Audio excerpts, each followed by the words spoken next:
What? What happened?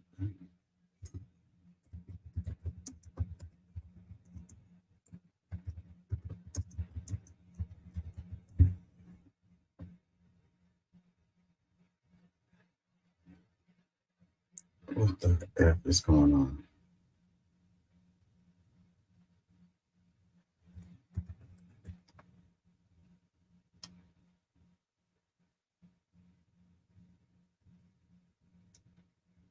Okay, we got some technical difficulties here.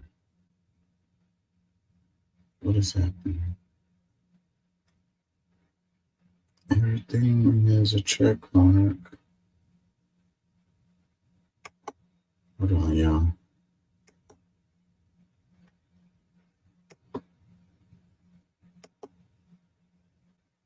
It's my screen. Do I have too many screens open? That way?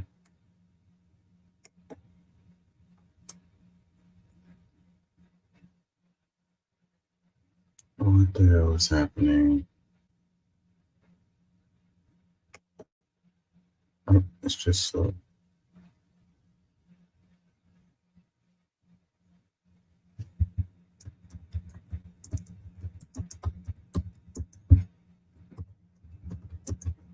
Let me check my connection.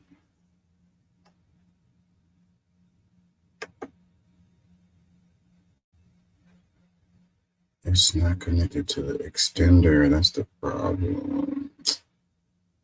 Oh, well, if I try to connect, it's going to kick me off. So we're just going to have to roll with this. It says I got full bars. Let's roll with it.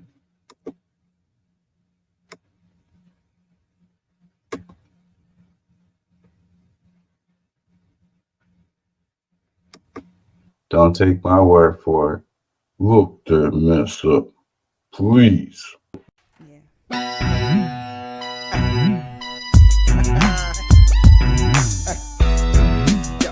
Yeah, you know what I'm saying? KCE, King Chaka. An educated and united public cannot be controlled. Get organized. Learn to be active.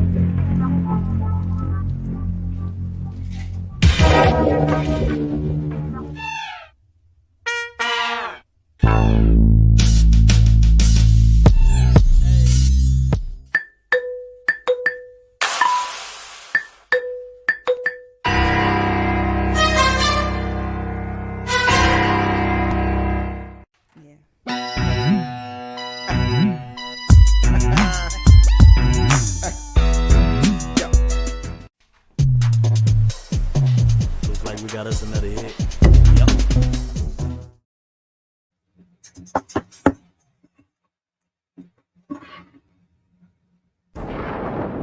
Choose your destiny.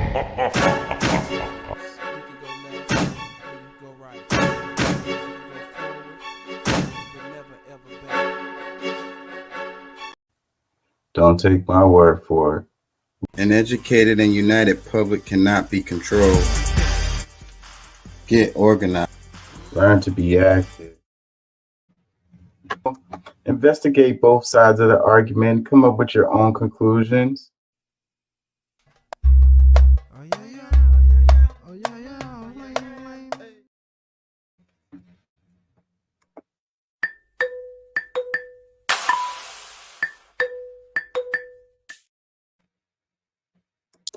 Yeah, you know what I'm saying?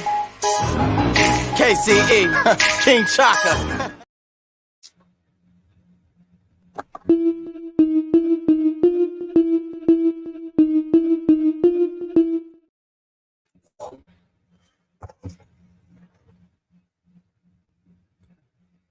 Hey,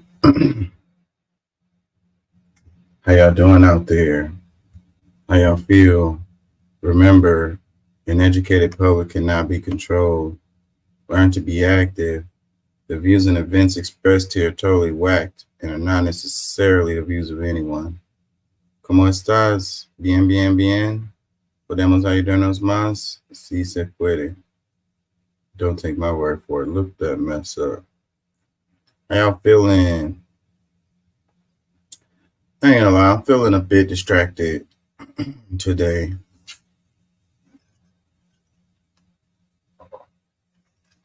Excuse me. Feeling a bit distracted. It's the grind time of the semester. Spring break is coming. Spring break. Yay, spring break. Lord knows I need a break. I don't know. I'm probably going to spend that time looking for a job. I don't know. Struggle. I need to make more money now. Like, that is what it is. Anybody out there, any suggestions? You let me know. Yeah, hit me in the comment section. Anyways, peace and love. Back for another installment. King Chuck ENT, Chuck Nation Podcast. Gotta love it. Revolutionary Media. Try to bring about a revolution. How We Get Here is the name of the show. And the subtitle is The Significance of the Courts. So we're going to get into that, and we're definitely going to talk about immigration because it seems like that's the hot button issue in election year, and immigration is looking like it's the one that they want to focus on.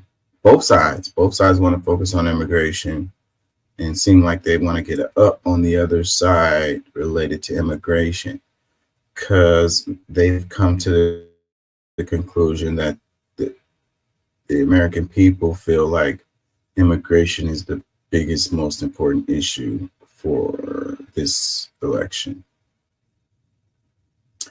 And I think that has been created, if you will, manipulated. It's been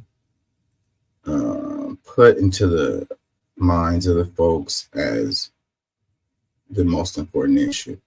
And I'm not saying that it's not an issue. I just don't think it doesn't even make my top 10 of important issues that should be focused on, that we need to fix.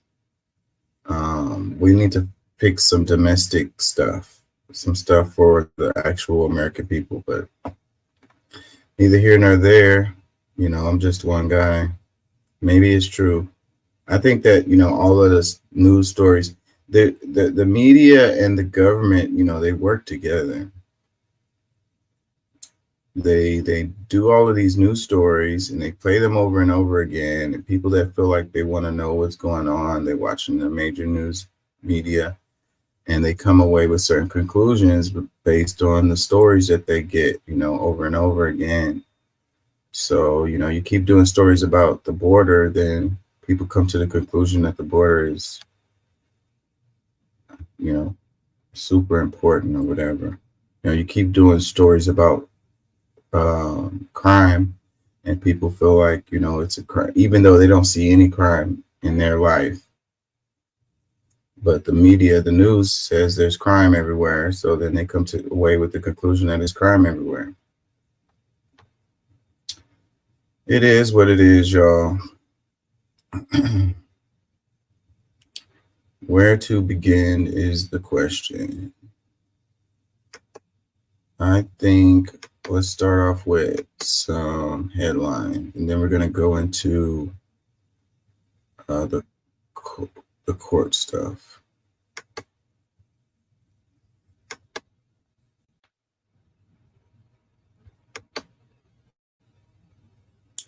Try to get some energy for y'all. Tired, working too much, stressing with classes. Time for some change in my life, man. Grinding too hard. I do so much editing. I've been watching editing videos so I can up my editing skills. I've been getting some comments that editing can have some room for improvement. And I'm listening. So I've been watching editing videos specific to the software that I use. And I've been making I've been learning. But yeah, I don't get anything for doing this show. It costs me money to do this show, and the amount of time I spend editing is ridiculous. And again, I don't make any money for doing that stuff. It sucks when I spend a bunch of time editing videos and then they don't get any views at all. Like shadow banning me, hiding my stuff, and not suggesting my videos for people. Really sucks. Top headline, it says Trump wins caucuses in Missouri and Idaho and sweeps Michigan GOP convention. Donald Trump has won the Republican caucuses in Idaho and Missouri, and he's captured all 39 delegates that were up for grabs at the Michigan party convention. It's like Trump doesn't have any opposition at all. It seems like within the primary, he's just going to steamroll his way to the Republican convention, get the nomination without any pushback. It's kind of weird, I ain't gonna lie. There's always, every time, especially when it's not the incumbent, every time when it's not the incumbent in the primaries, there's usually some opposition. Like there's some breaking up of the delegates. Like here, it says Missouri. He got all of the delegates in Missouri. No one else got the delegates out of that primary. Honestly, that's kind of strange. No shade on Trump. It's just that it's weird that there's no alternatives for the Republicans. You know, I'm sure like Trump has a solid base, but does every Republican support Trump? I don't think so. I really don't. So then those people that don't support Trump don't really have options, apparently. In Missouri, clearly, or they just, I don't know.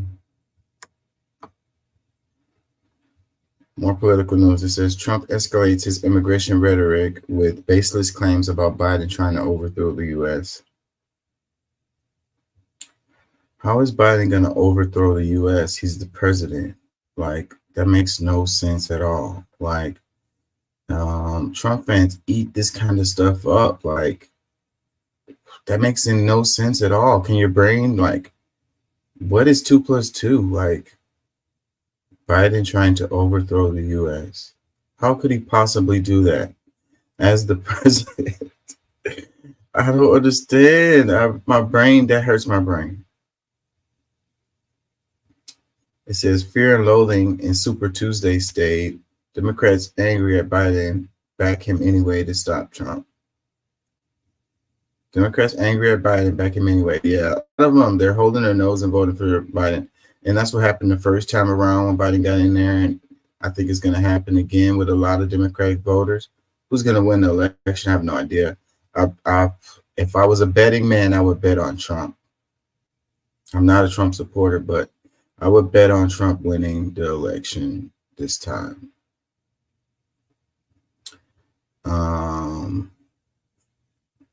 Freaking election day here in Texas is Monday. Is it Tuesday? Today's the 3rd for Sunday. Monday is the 4th. So it's Tuesday is election day here. Yeah, so local election happening. Go ahead and get out there and, you know, when it's election day, that's why I like to vote during the primaries, because then you can go to any location. But on election day, you have to vote at the location that is assigned to your specific district. So don't waste your time and end up frustrated. Find out where you are supposed to vote for your area and go there. But they're just going to send you away. It says Trump endorses Mark Robinson for North Carolina governor and compares him to Martin Luther King. Really? Ugh. The identity politics, the like surface level politics. I think a lot of it has to do with the ignorance of the people. Like the education system has been sucking for so long, and so many people don't know stuff that when you say stuff, people just go with it and they support it and they just, I don't know. There's a clip, I may play it later, where they were talking about the AI and how it's changing everything. And it's in Singapore. And they're saying, people, they want to give people opportunity to go back to school, even if they're like 40 years old, because the world has changed. And the stuff you learned in school 20 years ago is not very, up to date, and it's not going to be competitive, So a lot of us need to, you don't necessarily have to go to school to learn things, but you have to be proactive. You have to have some personal accountability, and you have to be, what's the word I'm looking for? Proactive, towards making it happen, actually searching for information about things. Like I said, you don't have to go to school, but you do have to learn things. Things have changed, and you can say, oh, these kids, da da da da da. You can say that all day long, whatever, man. Okay, boomer, but if you want to be aware of what's going on in the world, you're going to have to be proactive and like look up the information and find out about it. Otherwise, you're going to be stuck in the past thinking that things still work the way that they did 20, 30, 40 years ago, and they do not. Dramatic change has happened, especially since like the internet.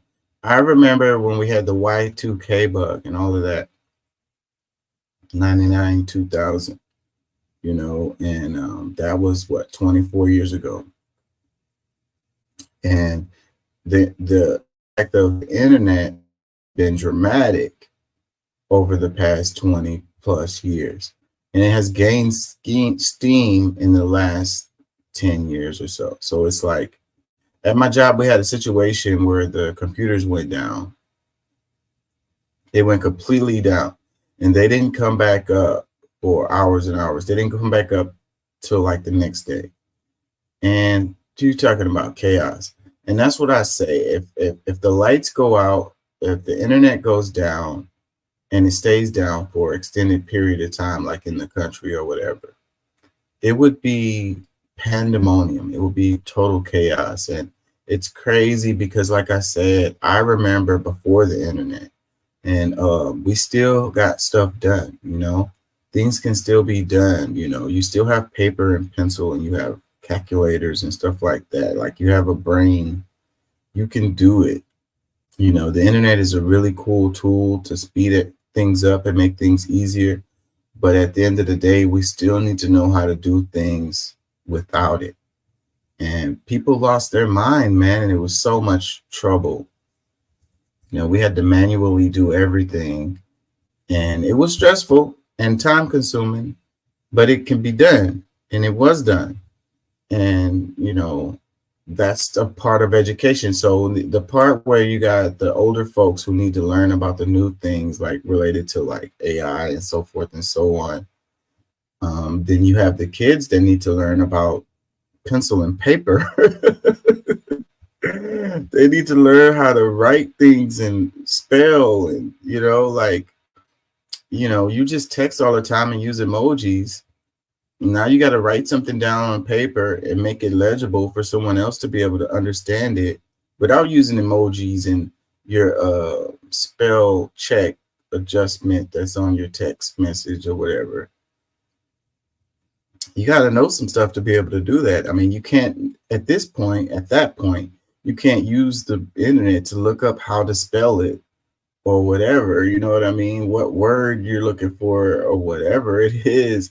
The internet's not there for you to look that stuff up. That's when knowing stuff actually happens. I was talking to somebody about something, and it was like, I talk about a lot of stuff on the show, and I'm like, you don't really know anything about this stuff I'm talking about, whatever. And they're like, well, I could just look it up. Okay, that's true. But, you can't belittle people's working memory or people's working knowledge. You know what I mean? Some guy that's read a lot of books and has a wealth of knowledge in his brain doesn't have to use the internet to look this stuff up, not to belittle the internet and not to belittle someone's ability to use the internet and search stuff up. But again, you shouldn't belittle some guy who has that stuff.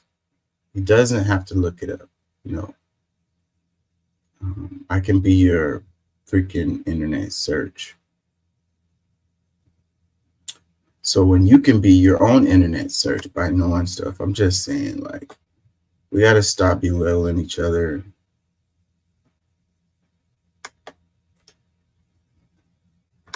Anyways, let's see. It says police in Haiti struggle against gangs, storming prison, and latest surge of violence. Man, I just want to cry every time I think about Haiti and how, you know, it's just ongoing nightmare for them. They still haven't had elections. They're trying to have elections. The guy that's in there was not elected. He's not. They didn't choose him as their representative. And they keep postponing the elections. And I understand that it's crazy. There's a lot going on. But how are you going to feel legitimate? And how are the people going to feel legit that they have a legitimate government if they haven't voted for this guy? And he's been in there for a minute now. How long has it been since Jovenel Moise was assassinated? It's been at least 2 years. It might have been 3 years, maybe longer. Time goes by for me. You know, I cover this kind of stuff all the time, and time just goes by. I don't know how long it's been. A long time, where they should, even though it's chaos there, they should be able to organize some elections. You know, at the very least, they can have the people a little more calm, and feel like they have some legitimate government. Because whoever gets to get elected needs to be talking about fixing the situation with the gangs. And they can't be in bed with the gangs, because that's what's going on. And you also got outside influences that's keeping it. I really don't want to, because like I said, it's going to make me cry. But people outside of Haiti has a lot to do with the situation that's going on within Haiti. And they want to act like those people just can't get their stuff together. It's the same thing they say about African countries. Oh, they just can't get it together. As soon as they get somebody, elect someone that's looking out for the people, here comes outside influences to assassinate the person, undermine his whatever he's doing. You're like, oh, they just can't get it together. Well, if people will stop going over there and meddling in their stuff, they don't want Haiti as an example. And it's been like that for ever since the Haitian Revolution. They're way too close to the Western, I don't know, what do you want to call it? The global North, I don't know how you want to say it, but they're way too close. So they don't want an example of, you know, let's say a different way of doing things. It's the same situation with Cuba, the same situation with Venezuela. You know, they choose to go at things in a different way. And the powers that be are like, no, if y'all are on the other side of the world, maybe we can let it slide. Maybe if y'all had a different demographic of people there, then maybe we could let it slide. But with this demographic and with this, you know, distance from the United States and Europe, then no, we can't do it. Y'all need to be made an example out of and make everybody, show everybody that that way of doing things doesn't work. Even though people don't realize that it's a reason why it doesn't work is because they make it not work. It's the same way we talk about in the show about the school system, the public school system not working, and how they say, you know, the government can't do anything that works and stuff like that. Like the stuff that doesn't work, it doesn't work because they don't want it to work, because they want, well, there's different reasons, but when it comes to education, they want it to go into private hands so they can make more money off of it and then get money straight from the government. It's like blank checks. Like, who doesn't want government contracts, you know? Guaranteed money, like easy. That's the easy get rich scheme, money from the government. So if you have a business model and you get contracts from the government, then you are set. So, and that's how they want to do education. It's all about people getting rich. They don't give a damn about the results of children getting left behind, the children that can't go to these schools. The whole point of education here in the States, and should be around the world, is so that everyone can have access to education, because it's a public good.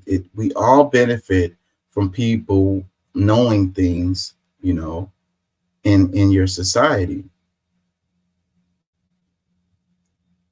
And we all suffer from people not knowing things. Like, there's a direct correlation to education and crime. There's a direct correlation between poverty and crime. So there's a direct correlation between education and poverty.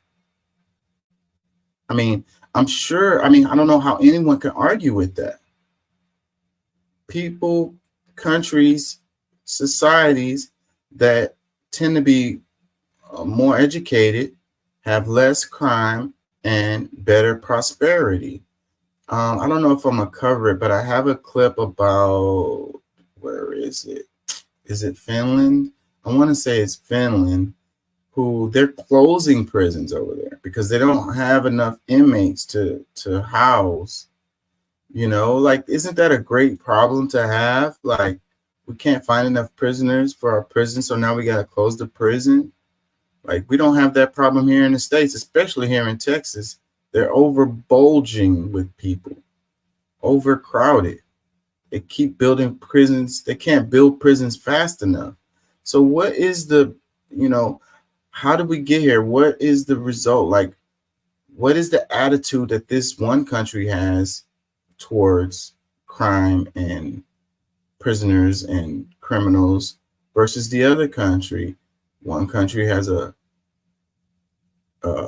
can't build prisons fast enough. Another country has to close prisons because they don't have enough inmates. Like, is it? And then here comes the racist comment of the demographics. It doesn't have anything to do with the attitude towards criminals and the actual trying to rehabilitate people, trying to educate people, setting them up, for success when they get out of prison, instead of not. They want them to come back to prison. It's the same story. I kind of wanted to talk about, what is his name? Russell Brand. And I'm a fan of Russell Brand and have been for years. He used to do the Truth News. Do I have that video?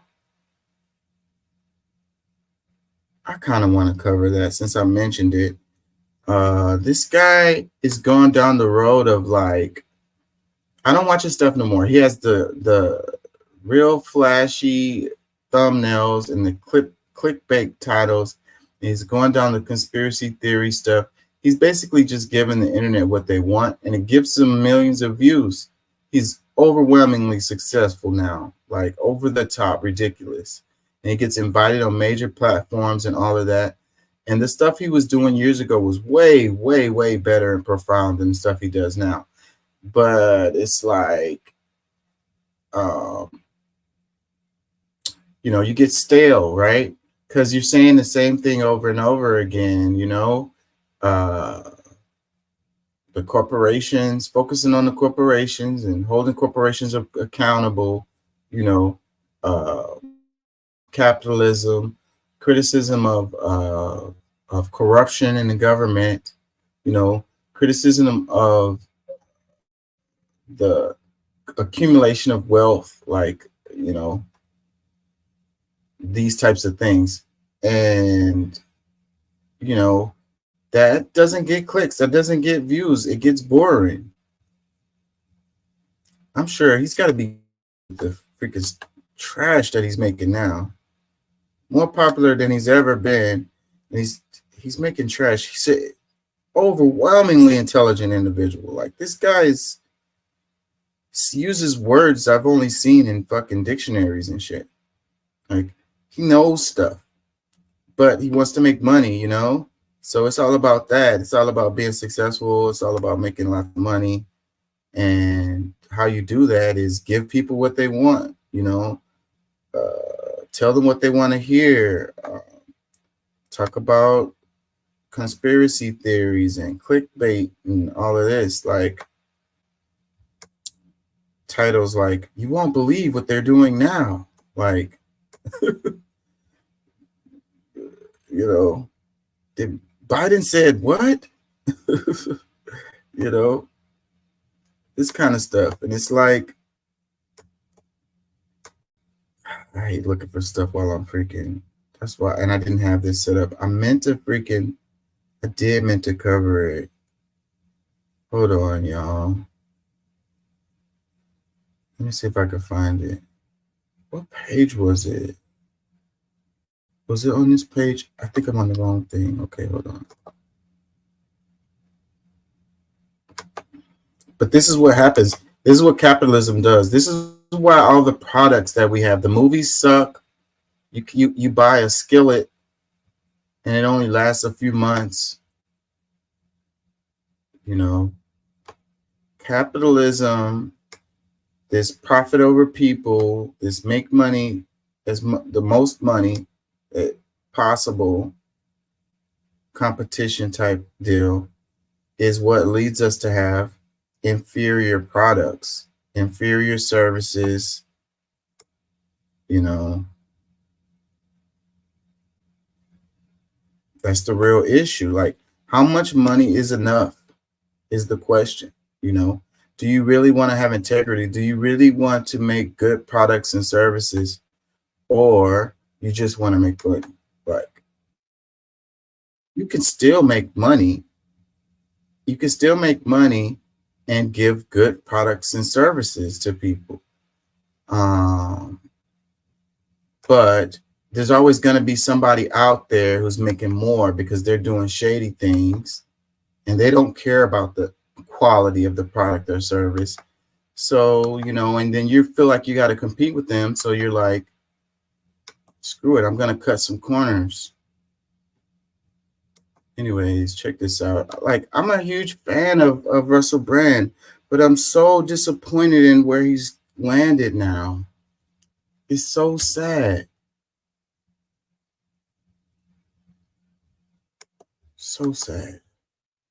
And global media war against free speech is in the corporatist state, and global media war against free speech is in full swing. How do I know? Take a guess.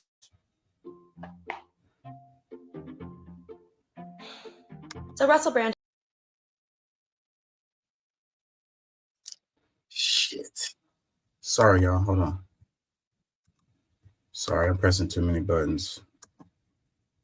She's going to break this down really good. I saw this video and I was already had been thinking about this. So it was crazy that I don't even know who this person is or how they showed up on my timeline, but I was already thinking about how I used to watch Russell Brand's clips all the time, and I haven't watched a clip of him in months. And it's because of the clickbait and all of this stuff. Like, what she's going to break down in this video is the reason why I haven't watched his stuff. If you haven't thought about him since his divorce from Katy Perry, you might have missed his transformation. You might remember Brand as a left-wing comedian who got famous in the 2010s for saying things like, "None of us can be happy as long as any of us are treated with discrimination." He billed himself as an anti-establishment, anti-corporate free thinker. You talk vaguely about revolution. What is A socialist egalitarian system based on the massive redistribution of wealth, heavy taxation of corporations. He would go viral for having all of these ridiculous fights with Fox News hosts. Strive to be fair.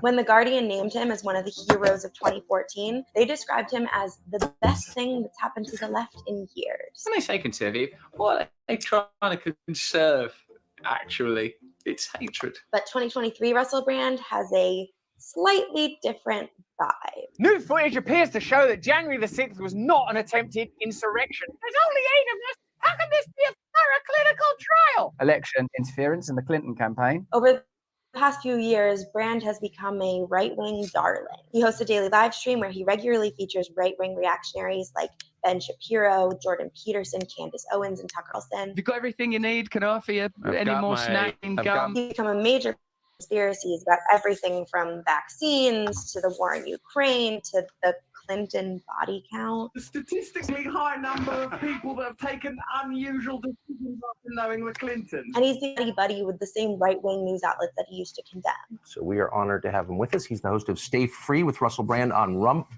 Rumble. It's like, why did this? And you know, they like to say Rumble is a right-wing platform or whatever. I don't really like it when stuff like that, because we the people decide on what it is. It's how we use it. And it could have been created for that purpose, but it doesn't even matter, because once we get on there and we create our stuff on there, then we decide on what the hell we create and what is there. I'm on Rumble, and I don't consider the right conservative or whatever. You know, it's just a platform that I use. But when I'm looking at analytics on YouTube specifically, because I don't really look at, and I don't even know how the analytics work on Rumble. But anyways, I'm always looking at the YouTube analytics. And if I do stories about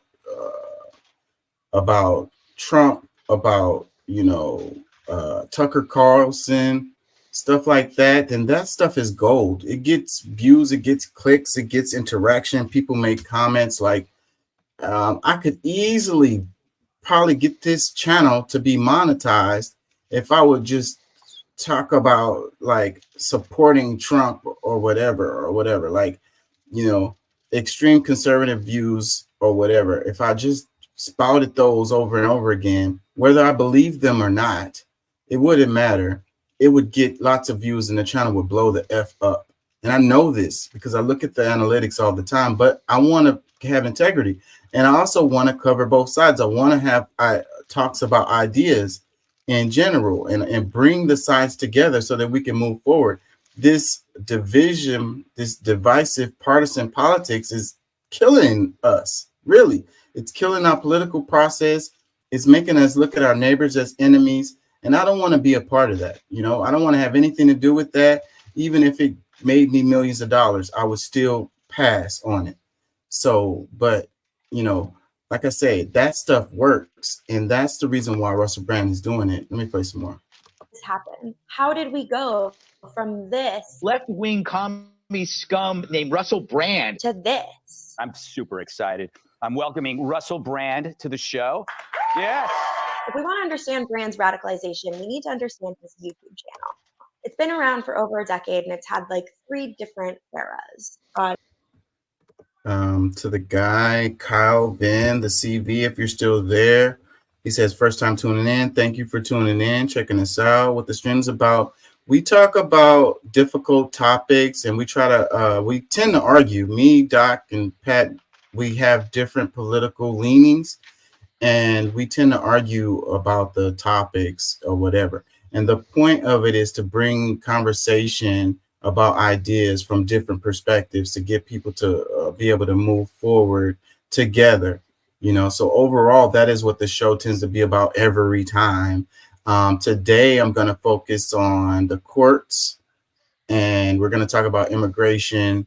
And right now, we're talking about how Russell Brand has been, he came out as a left-wing darling, and now he's seen, if the fans didn't know who he was before, you know, it's really strange how you can just like rebrand yourself or whatever. Like, they didn't hear none of this stuff.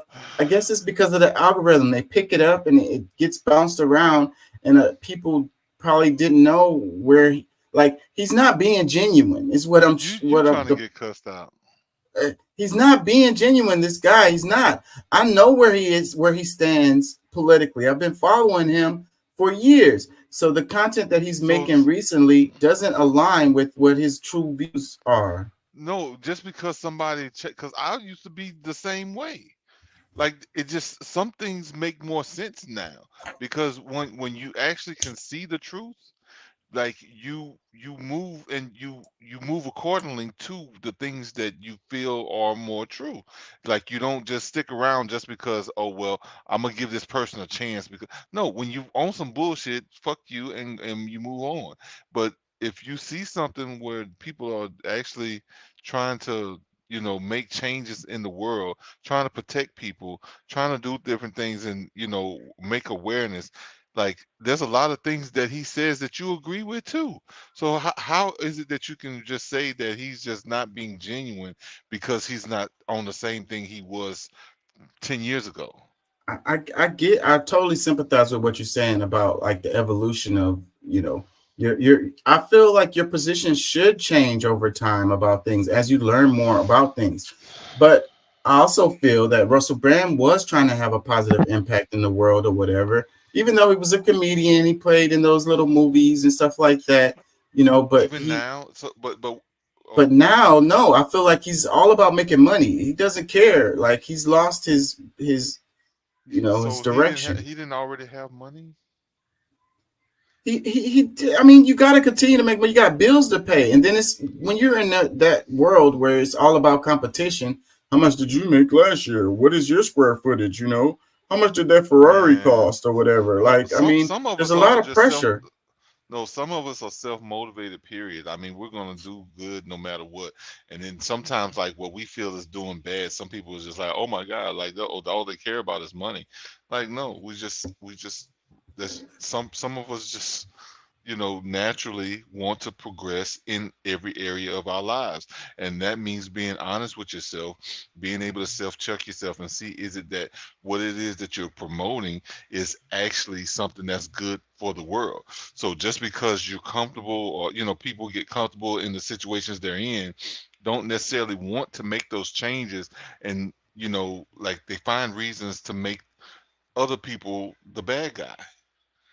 And that's what I feel is actually happening right now, because I don't think that that's your personality, but for whatever reason, that's what it feels like, because you're taking away, you know, you're saying he's not being genuine, and I don't see where's the proof. Like he's saying things like, you know, like is there somewhere he's you know, some film that you got somewhere where he's saying that, well, you know, look, I'm, you know, like what Donald Trump did in the 80s when he was on Oprah, said, oh yeah, I'm gonna run for president one day. I'll probably run, you know, as a Republican, and you know, because they're stupid.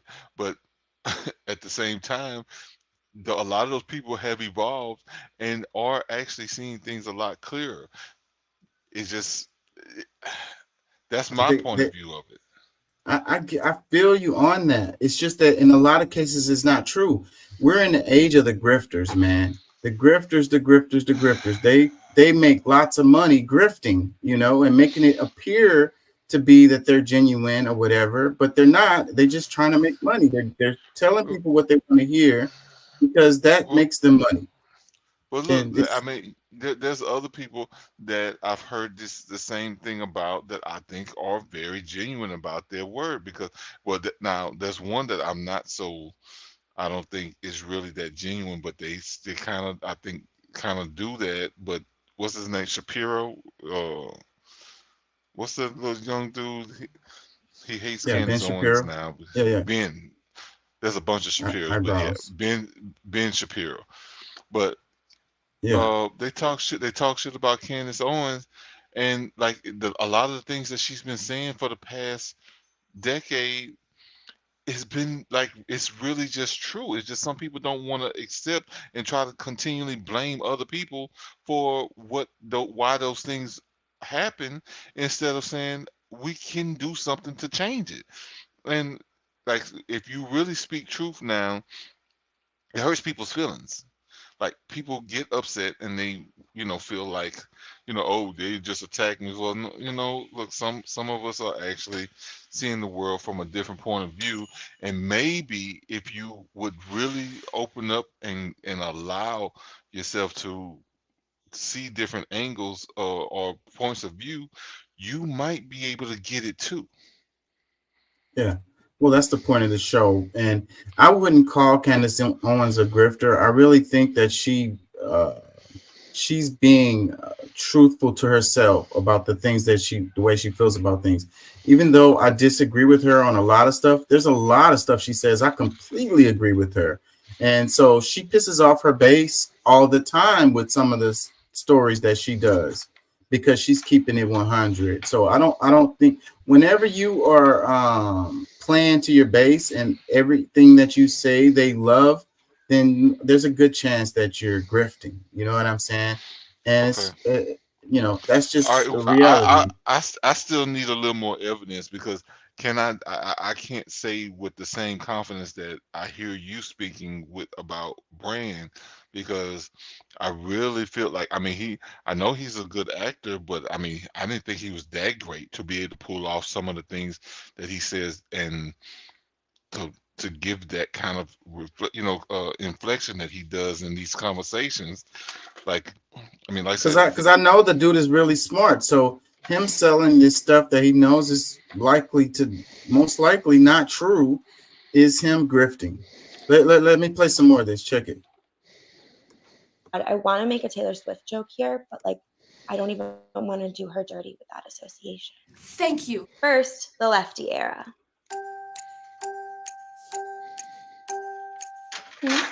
Oh, sorry, I didn't see you there. I was reading.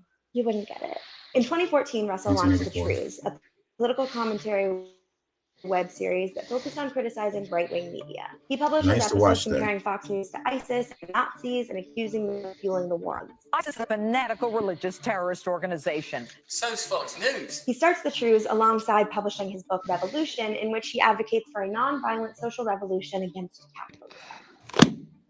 Let me know what you think. His YouTube show really reflects that anti-establishment, anti-corporate persona, producing these boilerplate left-wing takes that really worked for me and other 18-year-olds on Reddit. He asked questions like, is capitalism a religion? How can we stop Islamophobia? Would a president with a vagina make a difference? Should you be paid as much as your boss? And these videos do pretty well, usually around 100,000 to 300,000 views, but they're not exactly viral, in part because they're kind of heady. Fear is just the thing we've got to travel through. Brand invites a bunch of left-wing thinkers to have these messy, complicated conversations about economics and revolution and the dangers of celebrity culture. It's all good, but it's kind of inaccessible. Now, how do we build communities around those values? Talk to me about decentralized autonomous communities and how they could work and what the hell that means. In one interview, Brand is talking about how the media uses fear tactics to scare people and pivots to reading philosophy about how humans are too afraid of dying. The subject of death, says Ramdas, is a topic most of us would generally rather avoid. It's giving first date with a freshman philosophy major. And Brand dabbles more and more in this high-mindedness until eventually we get to Era 2. The Guru era. Around 2017, Brand decides to pivot. He's still doing some political stuff, but The Truth is publishing more and more self-help content. You need a spiritual practice in order to be happy. He publishes a couple of self-help books about recovering from addiction. Any behavior that you would like to change, this book can help you with it. He starts inviting on spiritual leaders and other self-help authors and doing guided meditations and focusing on topics like how I stop self-sabotaging, freedom from pain, and 5 habits that could destroy your relationship. How are you going to stop self-sabotaging? He's still doing the free thinker shtick, but now he's really free. If consciousness has always been present, then we have a chance of real change rather than superficially shuffling chessboard pieces around on the black and white Masonic grid of our, who's them dudes? Illuminati. It's all pretty harmless, but again, it's a little heady. What does Russell believe happens after death? Well, my best guess is based somewhat on ideas of panpsychism. Yeah, so one of the main changes that he made, like when she keeps saying it's heady, a lot of the stuff like goes over people's head and is really like, you know, you have to think like, you know, you got to really like be into it and follow it or whatever. Like some of it is difficult to understand or whatever. And the stuff that he's making now is way more simpler. Let me play some more. The views on these videos are even worse than his lefty content.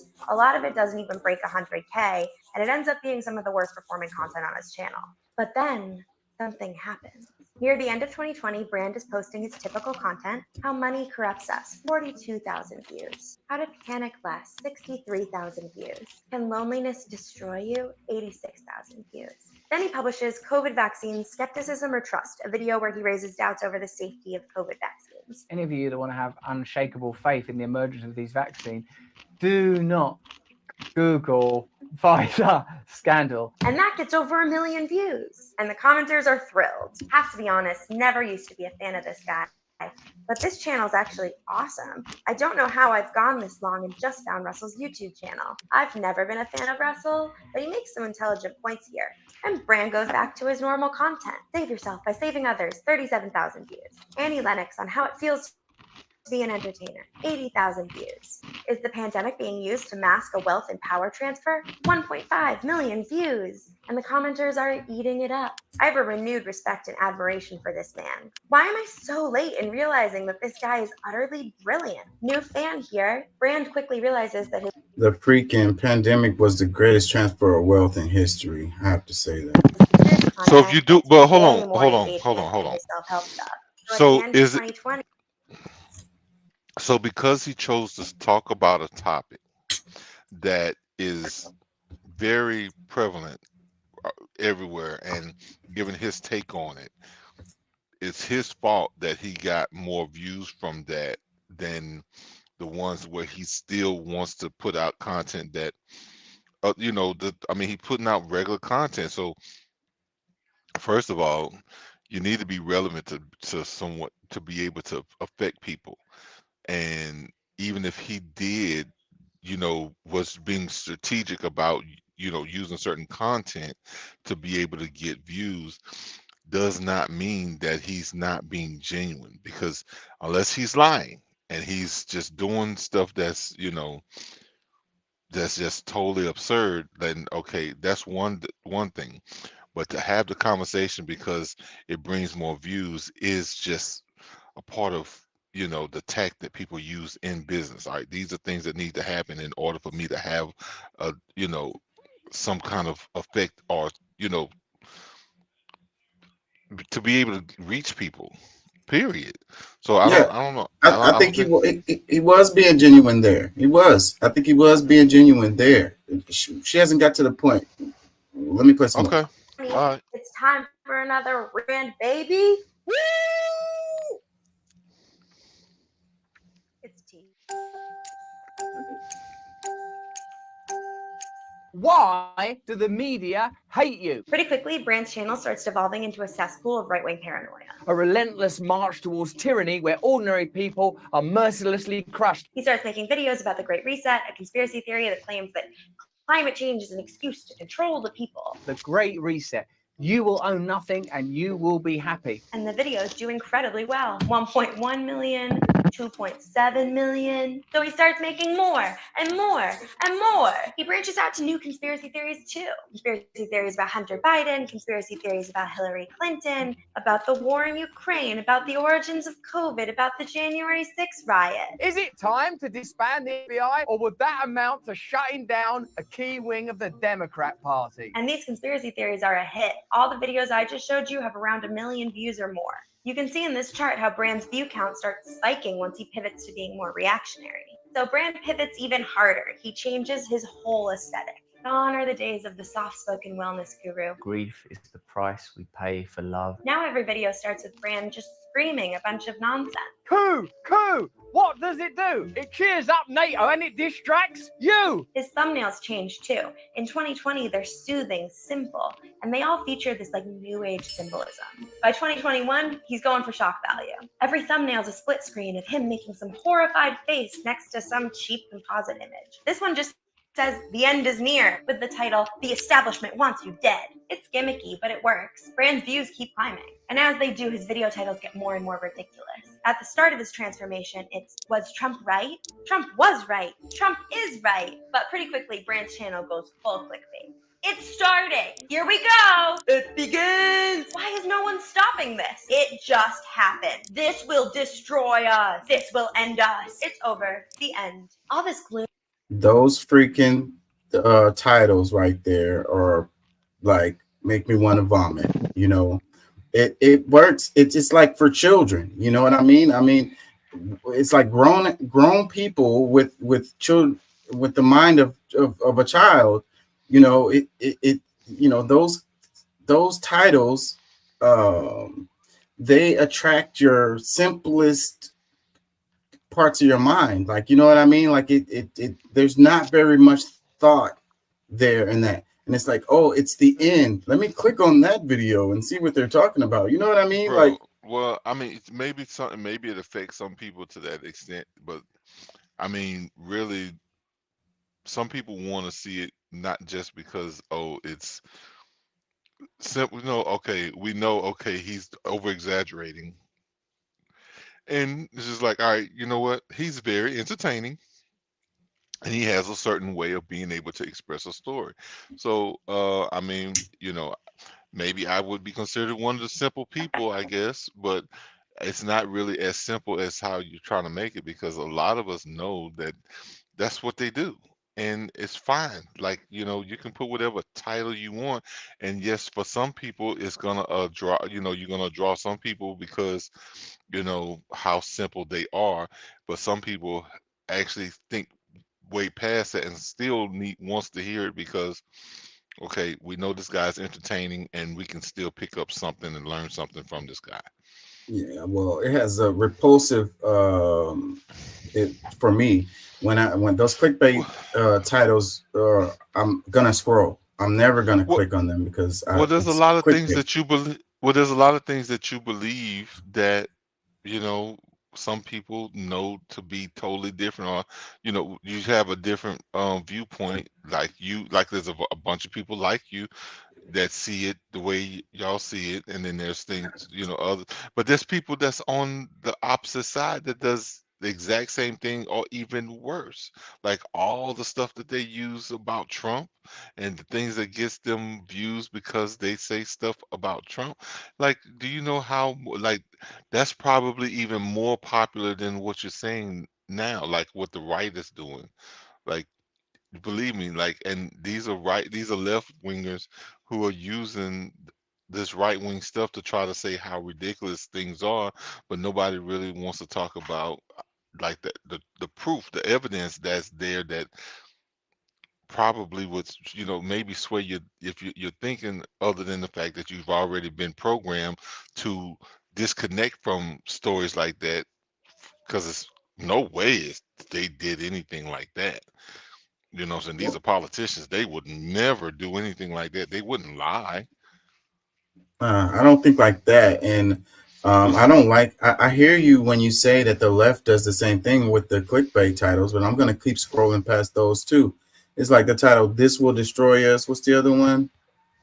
You know, it's just those, like, let me play some more of this. Well, you mean give me that? I was gonna say Roland Martin is one of the worst, and I sent you a video of him and how he got busted on. Well, it's a Tim Black video, but he you know, he's talking about Roland Martin and how, you know, well, we can get into that later, but however, yeah, let's finish up with this. Yeah, I want to get through the Russell Brand so I can move on. Zoom paranoia brings brand a new financial opportunity: sponsorships. In 2021, Brand's videos start including advertisements for supplements. The world's first probiotic to support gut, brain, and immune health. And God knows you need good natural immunity these days. Right, kids? Greens, powders. Field of Greens is a science-backed formula of specific fruits and vegetables you won't find in any other product. And gold. There is a way to secure your hard-earned nest egg. American Hartford Gold make it easy to protect your savings and retirement accounts with physical gold. And Brand isn't doing this alone. He starts inviting more and more right-wing guests onto his show. In 2021, he interviews Ben Shapiro, and it becomes one of his most viewed videos of all time. Shapiro invites Brand on his show. You know, you scratch my back, I scratch yours. Russell, thanks so much for joining the show. It's great to talk to you. Wow, man. And you do a good job of this. Thanks, Ben. Go ahead. You want to make comments? I don't blame people for using the sponsorship deals. I don't understand why that works so well with people. Like, just because this guy uses it as a sponsor and they really think that Russell Brand is using these products. I mean, you're silly to fall for that stuff. It's like the NFL player is in the commercial, so I'm gonna go buy the product because I'm a fan of that player. Like, I don't understand how that shit even works. But whatever. Advertisement works when you have a following. It doesn't matter, and everybody like in business wants to sell their product, so they'll spend money in these different places. Like like you are angry about advertisements because of how well they work. Like there's, but how Yeah, I'm not. and I you just have feel you like have a people certain are. defense. I don't understand why it works. That's what I don't understand. Well, no, Go ahead. I mean, because the average person is not, they're just living and they're just doing and being, and certain things like you actually have to have a defense up to be able to block a lot of these things, because before we got to that level of knowledge and acceptance of these certain things, um, we were the same way. So I mean, it just is what it is, but at the same time, that's a part of why we're here, is to try to give different perspectives to people, something that they can think about, and then maybe, because like some things I want to be sold on, some things I like the enjoyment of, like for whatever, it's like certain products, with then there's certain things I like to laugh at and say, oh, are they serious? Is this really how they're gonna try to get my money? Like, it just okay, just in being able to accept it just for what it is. But overall, I just think that the like, because the main thing that I was interrupting about was when they bring on other people, it's just like in an album with when you have features, you getting you're trying to add on to your crowd. You're trying to get other people to, because like those people that you're inviting on, they're bringing people with them. It's like, oh yeah, they're on such and such, or the part of the algorithm, just the fact that their name pops up on, and it's on your video, and especially if it has a viral moment. I mean, it's just good for business. Because I mean, none of these people are. I mean, as much like I would love to get paid to do what we're doing, but like I said, we're taking our time. We're growing slowly but surely. But overall, like there's certain things you do so that you can grow. You can add to your crowd and things like that, and it doesn't make you a sellout. Some of these people that you're adding to your crew might be somebody that you might be against to some extent, but they're on your thing because you're trying to give a fair chance for them to express their side and maybe have the discourse that people need to hear. Yeah, Like and it's not I always I it's agree not with always that. it's not And always a sellout move though. the one hand washes the other, and I agree with that. And the supporting each other's platforms or whatever, because they're bringing the crowd with them. I get it, and having conversations about different sides, and that's what we do here on this show. I get it, but it's the flip that has happened, because he was all about the left. That's what we were covering. She was talking about early on. So, but now all of his, I can identify. he's Tucker Carlson, But no, I Ben can Shapiro. identify, because just a few years ago I was the same way, like the same kind of mindset, the same thinking points. But then when you get open to different perspectives, giving yourself the ability to see from other angles, then you kind of like, well, you have more options to think from. You know what I'm saying? Like you're not just stuck on what you've always been stuck on. You allow yourself the ability to say, well, what about this? And then what about that? We can't forget about this. And then it's just like, no, none of that shit makes sense, because you have more things to pull from as far as your knowledge base. So Let me play some more. New shtick gets him invited on other shows too. He goes on Joe Rogan to complain about the Democrats. I don't think that they are creating an agenda to advance the interests of vulnerable people. He goes on Bill Maher to complain about MSNBC. I've been on that MSNBC, mate. It was propaganda. And then in 2023, he goes on Fox News, the network he has spent his career criticizing, not as a critic, but as a hero. Russell Brand has been an actor, a comedian, a podcast host for decades. All of a sudden, he's one of the most forceful voices for the truth in the English-speaking world. So what happened here? Is it possible that Russell Brand genuinely had a radical change of heart and mind in less than a year? Maybe? I mean, I'm not in his brain, thank God. But there's a simpler explanation for what's happening here. Call it grift drift. See, the problem with the kind of free thinking that Russell was doing in his lefty era is that it's hard to sell. Sure, Brand can complain about Fox News and talk about how the media sensationalizes things to keep us watching, but like, then what? How many times can you tell Why is I it need to hard to focus on sell? more serious issues like environmental justice or antitrust laws or possible alternatives to capitalism? Like, oh my God, it's so boring. There's no story arc, there's no heroes and villains, there's no sex. And more importantly, there's no reason to keep coming back. If the problem is that corporate media sensationalizes things, then why not turn it off? You could just stop watching Fox, go outside, touch grass, call your mom, tell her you love her, find a stranger, give them a kiss consensually, start a religion. I Yeah, don't stay know. What's the disconnected. point in watching Don't Brand make listen the to same people argument over and over that and is over? telling you In his truth. Go ahead. I love the thing with It the sounds like what internet. she's saying. It sounds like what she's saying is like, you know, you don't have to listen to all of this stuff. You can just be in denial and don't have to really accept truth. You can just go and, you know, you can go do something else with your life other than listening to stuff and getting, you know, okay, yeah, okay, yes, that's an option. But for a lot of people, like that's the exact opposite of what you're gonna do when you start to learn and want to be a better human being. You're gonna do shit that is gonna reflect that. Like I don't know anybody that just really just says, all right, yes, I know I could do better, but fuck me and fuck everybody else. She's talking about like sensory overload, and she was talking about his change, and she was saying that the stuff that he was doing before, it doesn't give people a reason to keep coming back to watch the stuff.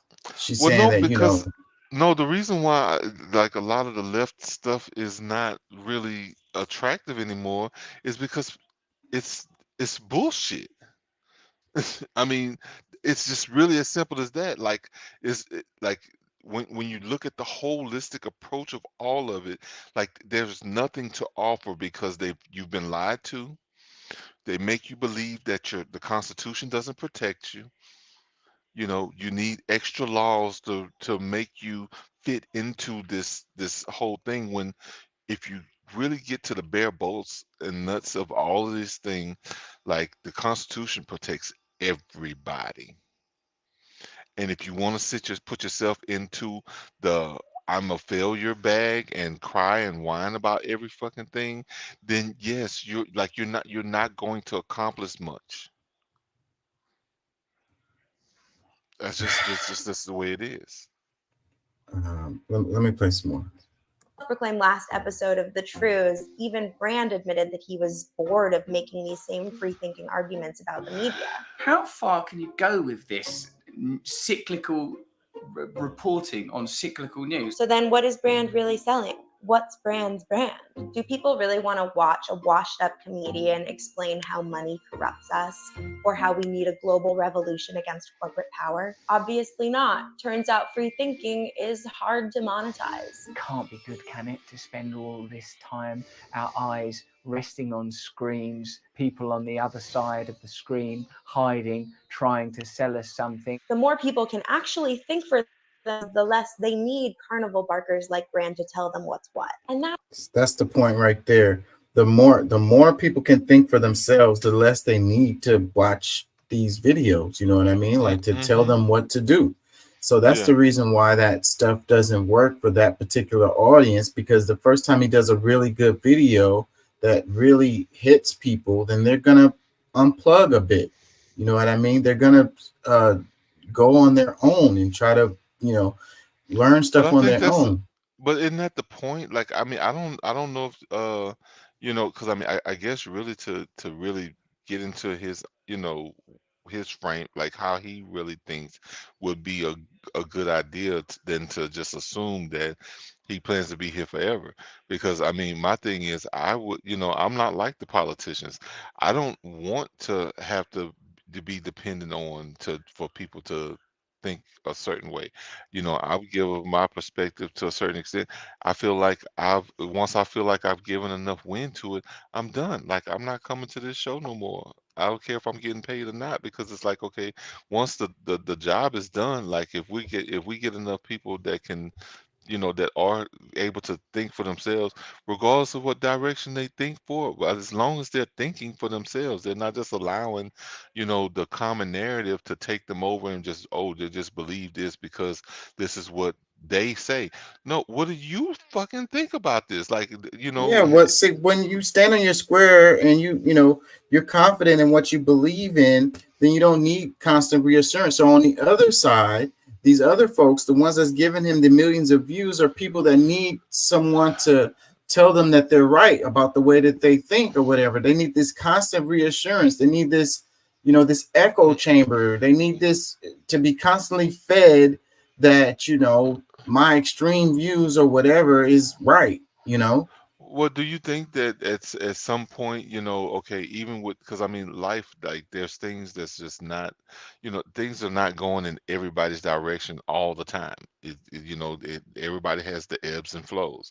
So there's gonna be time, like that's a part of the human condition. Is just that, you might be doing the right thing, but you look for confirmation from time to time that, hey, all right, you know what I'm doing is what I want to fight for. This is what I believe is right for myself and the people around me, blah blah blah. You're not gonna, like I don't know anybody who's confident about their move every time. Sometimes we just gotta move just because it's like there's no more room left over here, so I gotta go this way. You know what I'm saying? But like I said, those numbers will diminish over time, because if what they're doing and they're actually learning how to think for themselves, because we got to realize, like we're talking about 4 decades at minimum, maybe more than that, maybe 10, over the last 100 years, where we're talking about people who have been fed a certain narrative and believe it, with only a few people seeing the other side because they knew the truth. Most people didn't even know that they needed a lot, because they trusted everything that people was telling them was the truth. And like when you start realizing that you've been lied to and they're still lying to you, like that's not something that you're gonna, you're gonna start doing different things, and you're gonna see other things, like things that's gonna guide you in the right direction. Because nobody, I don't think anybody wants to be just, you know, in limbo and just, wondering and shit. Sometimes the once you can get a good enough crowd that agrees with you, you can have some peace. But Well, leaders are fewer. Leaders are not they're not the crowd. Followers are the crowd. Followers have a bunch of people around them, well, and that's what they need. They need that somebody to tell them, that they are, they don't have confidence, so you they're think that Brand is shooting for leader? I don't get that question. Like, do you think that he's really trying to, be the leader of these millions of people that come listen to him? No, that's not what I'm saying. I'm saying Okay. that the reason why people have to keep going back, what we're talking about here, is that people keep coming back. They need that reassurance because they're a part of the crowd. They're not leaders. You get what I'm saying? The other Okay. side, the folks that come to the conclusions that they're sure about certain things and they want standing on their principles, regardless of what the crowd is doing, then those people are leaders. So they're fewer. Okay. That's the point I'm making. But because he does have he has reached to people, because he has a valid point of view that obviously, the people are, seeking out. They've sought out these things that their algorithm is leading them to this type of message. So if she's picking him for whatever reason. I don't know if she's, English or whatever from wherever he's from, and she's just picking on him because it's a good topic and something that's going to get her views. You know what I'm saying? Like, the whole idea that she's out here trying to tell you about this person who's has this whatever, like, that has to be looked at too. But let me play a little bit more because I want to move on. Not bad for engagement. Conspiracy theories give grifters like Brand a way to keep making money. First, you scare your audience. Global agenda, the relationship between governments, big business, and a corrupt media are able to crush any dissent. Then you keep them loyal. Only I can be trusted because everyone else is lying to you. You have to find figures, like me, that you trust in media and get your information from them. Brand's videos will often hammer this message home with titles like, "We predicted this," and "We saw this coming," and "We knew it." And then, once you've got them loyal to you, you charge them. Give me money so I can keep exposing the truth. All those other sources, they'll lie to you. But I would never do that because I love you. I love you, and so, if you believe in free speech, standing up to power, refusing to believe their lies, and finding new truths together, then join my Awakened Wonders community. Money, please. In 2022, Brand launched a locals community where fans could pay $60 a year to talk to each other and see some extra videos of him. Click that red button now and join our movement. Bathe in the rapture. Become an Awakened Wonder today. And people say this is like a cult. They sure do. And to be fair, he's not the first cult leader to do this. In fact, Brand's conspiracy shtick is almost identical to what another conspiracy theorist has been doing for the last 20 years, Alex Jones. I don't like them putting chemicals in the water that turn the friggin' frogs gay. Like Brand, Jones built himself as an anti-establishment free thinker. They just want to extinguish thinkers because it's like a big bright light in a room of vampires. They don't like it. Like Brand, he used conspiracy theories to keep his viewers loyal to him. Folks, I've been told this by high-up folks. They say, listen, Obama and Hillary both smell like sulfur. And like Brand, he used that loyalty to make money, selling everything from nutritional supplements to doomsday prep supplies. It's an investment in freedom and fighting the globalists, and we need the funds desperately. At one point in 2018, Jones's show was making $800,000 a So now day. she's switching Do you have to- any idea how much $800,000 a day is? I don't. Like, what is that number? As the New York Times reported, Jones's fundamental insight was that his audience is also a nearly captive market for the goods he peddles, products intended to assuage the same fears he stokes. This is do or die time. If you want to keep us on air, they are trying to silence you. They're trying to take down the leading voice of resistance. But while Jones and Brand may be using the same shtick, there's one big difference between them. See, Alex Jones had to build his conspiracy empire from the ground up. Well, I can assure you, I don't make any money off public access. In 1999, Jones got fired from his local radio station for being a wacko, and he had to start broadcasting his radio show independently from his own house. Anytime he dabbled in conspiracy theories, he'd get yeeted by a bunch of radio stations, making it harder to reach new audiences. He was a fringe outlier, and it took him decades in obscurity before he got enough attention to break into the mainstream. But now, we're in the golden age of grifters, baby. Thanks to YouTube, Brand was making an estimated $2,000 to $4,000 per video, posting every day. That's up to $1.46 million a year in YouTube alone. At the end of 2022, Brand used his YouTube channel to announce he was moving to Rumble, a right-wing video platform that's riddled with QAnon and anti-vax conspiracy theorists. We have had to move to Rumble to assure that we are not censored further. We would prefer you joined us on Rumble. He got an exclusive deal with Rumble, producing a show called Stay Free, which is ironic considering how often he uses it to beg for money.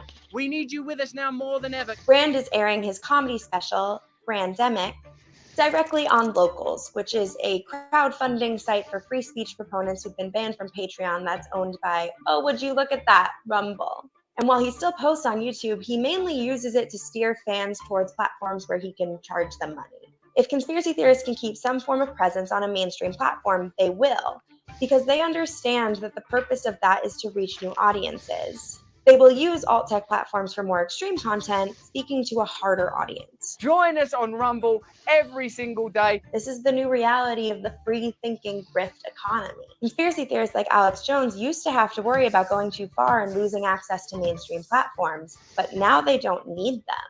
Like Brand Jones is now broadcasting a show on Rumble. Joe Rogan has the biggest podcast on Spotify. Tucker Carlson gets millions of views on Twitter. And there are dozens of popular conspiracy theory channels on YouTube. These grifters are constantly cross-pollinating. Tucker goes on Brand's show, then Brand goes on Rogan, then Rogan goes on Jones, and Jones uses his show to direct his viewers back to Tucker. So is she trying to talk shit about? Is she upset that people are, free thinking? Because this is kind of like what it sounds like. Because she's using her voice to try to tell people that they shouldn't listen to these other people because of how they're using them, so that she can probably start to use them and guide their thinking in a different direction. No, she's pointing to the reality of the grifting, that these people, all they care about is making money. Like the truth is all the way beside the point, making money is the end all to be all. That's the point of everything. Though? Where's the proof in that? Like, are we? No, she's giving examples of things that's not proof. An example is not proof. Because they're making money does not mean that that's all they care about. Well, you can never know what somebody truly cares about. How can you prove what somebody truly cares about? So don't try to tell people what they don't try to make that point. Then, if you can't, then don't do it. There's evidence that points in that direction, giving his arc with his history, and that's the point of it. But that's something that, regardless, you can never know for sure. And okay, you can present your evidence, but at the same time, like, it proves nothing, because at this, somebody who believes in something and they want to support it, like, now they're bad because they are supporting this guy, and they, like, in large numbers, because it's like, okay, oh, you know what, I got too successful, let me stop. Who does that? I made too much money last year, I gotta cap myself because I'm gonna become bad because I got all of this money. Like, let me read some comments. It says, he told us capitalism was horrible, now he's proving it. Boom. It's like the capitalism is the reason why our products are trash. It's the reason why he's making trash content, because it makes some money. So that's the point. have you ever lived in any other kind of system to be able to say that this? Because I don't know. I still see, even in the worst economy that America has seen, maybe in life, but there's still people flooding here. Yeah, well, the way the system works is just funnels the money into the few, and it takes advantage of the many. It's a slavery monetary system is what it is. And the reason why the other countries are flooding here is because the United States goes and destroys their countries. So a lot of the things that they talk about, that we people, the same conversations that you just, like, things like that that you just mentioned, is what those people that she just spent her last, I don't know, however long time, or 30 minutes, talking about that very thing. Like, the things that they're doing, the backhanded stuff, the lies, and of course we got to call them conspiracy theories, because there's never enough evidence to really fully prove it. But either you're on the side that, okay, this is highly possible, or you're a freak for believing something like that at all. And then like the speaking about being cultish, Christianity is cultish. Like, like, it's you got to realize what these words really mean. Like, you're trying to pervert something that's not, like, being a part of a cult doesn't necessarily mean being bad. It can be, but just like anything, you can pervert it and make it bad.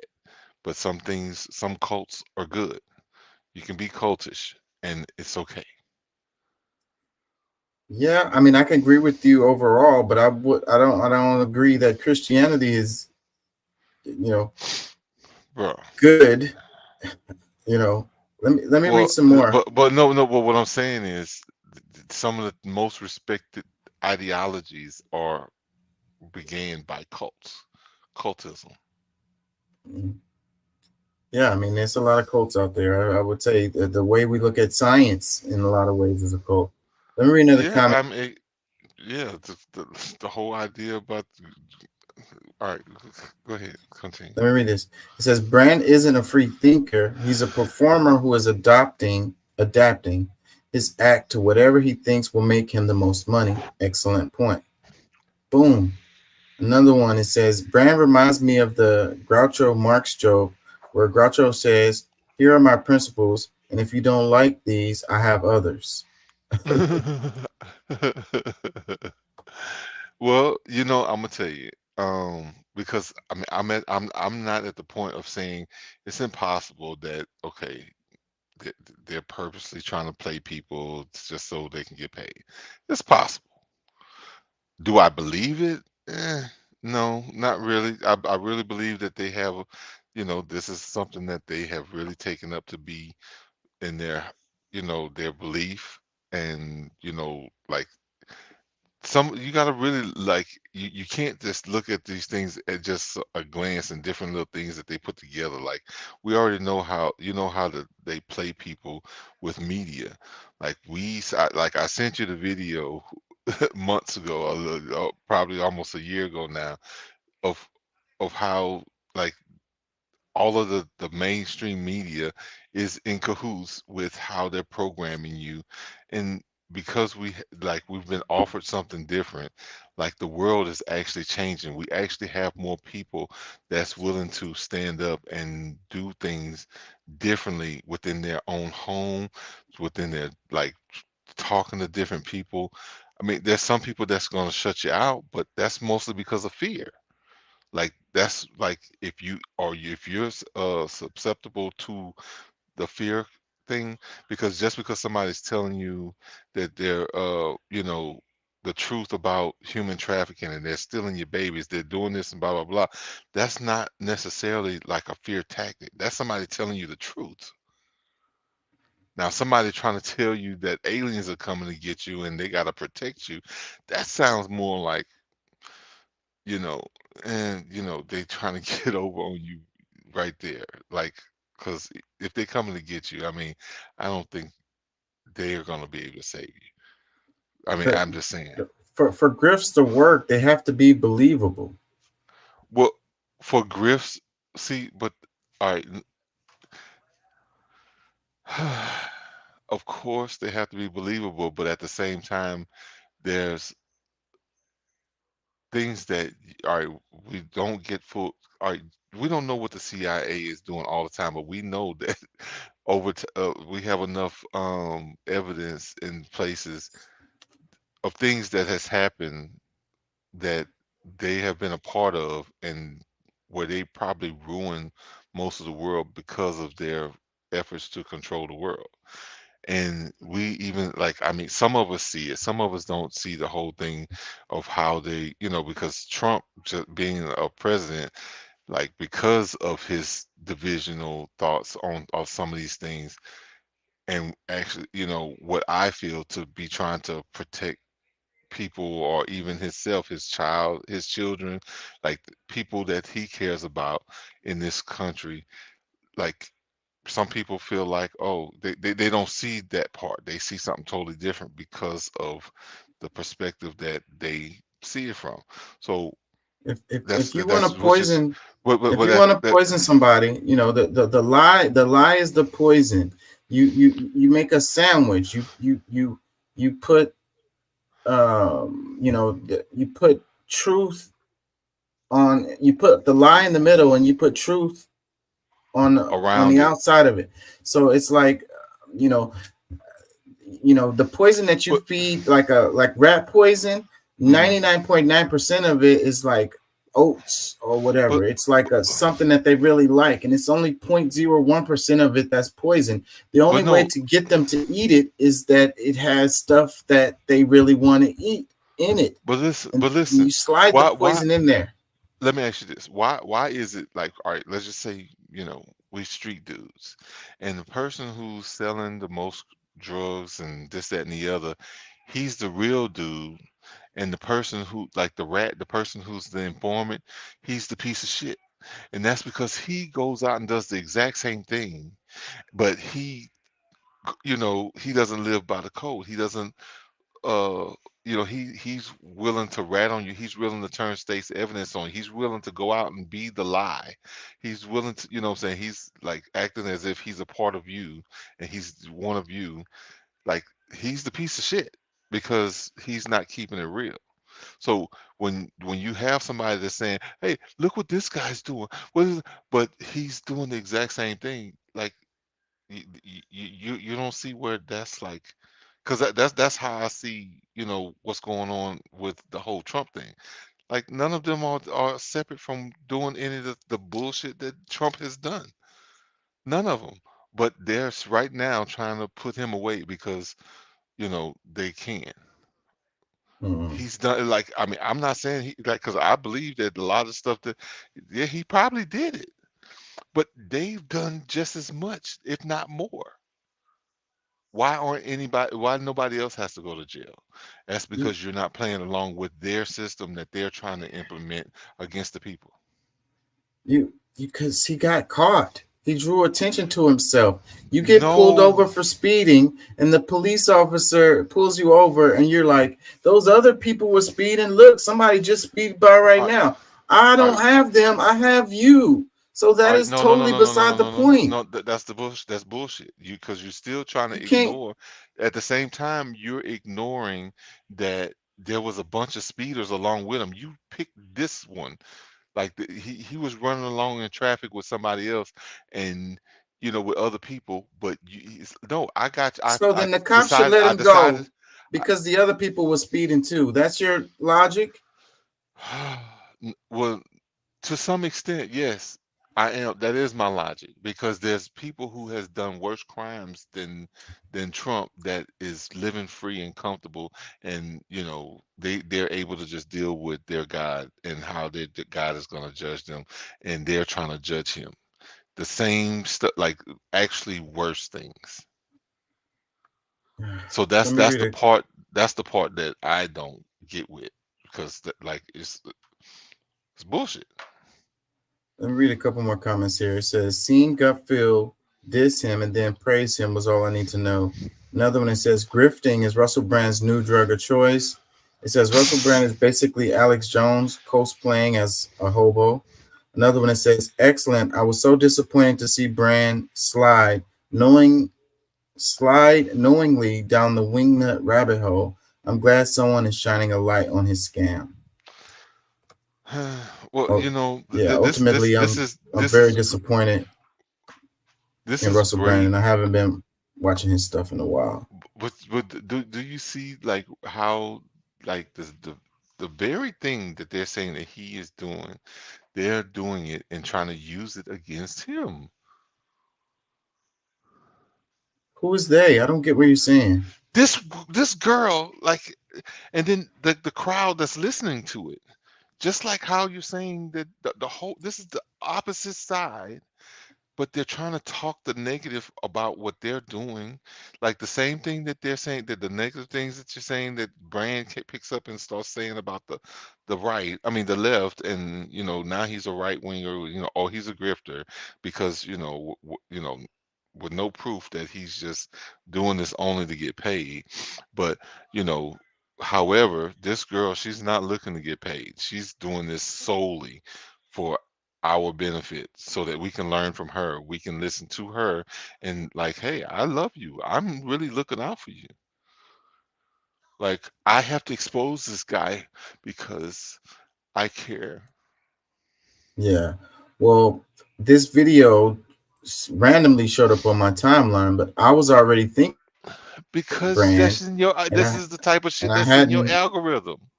and I hadn't watched his videos in a while, and his thumbnails and titles have been making me feel sick to my stomach. So that's just what it is. Oh, I'm just saying, it's very disappointing. I'm a fan of this guy. Let me get you some pink stuff. I might be able to get you some generic brands. I'll get you some Equate pink stuff. Let me let me do this really quick news story. I've been trying to do more news stories. And I know I'm trying to get to the court thing. I'm going to do this quick news story, and then we're going to move on to the courts. So we're gonna wait on her. But like I was saying, I'm listening. I gotta do something real quick. Yes, he is.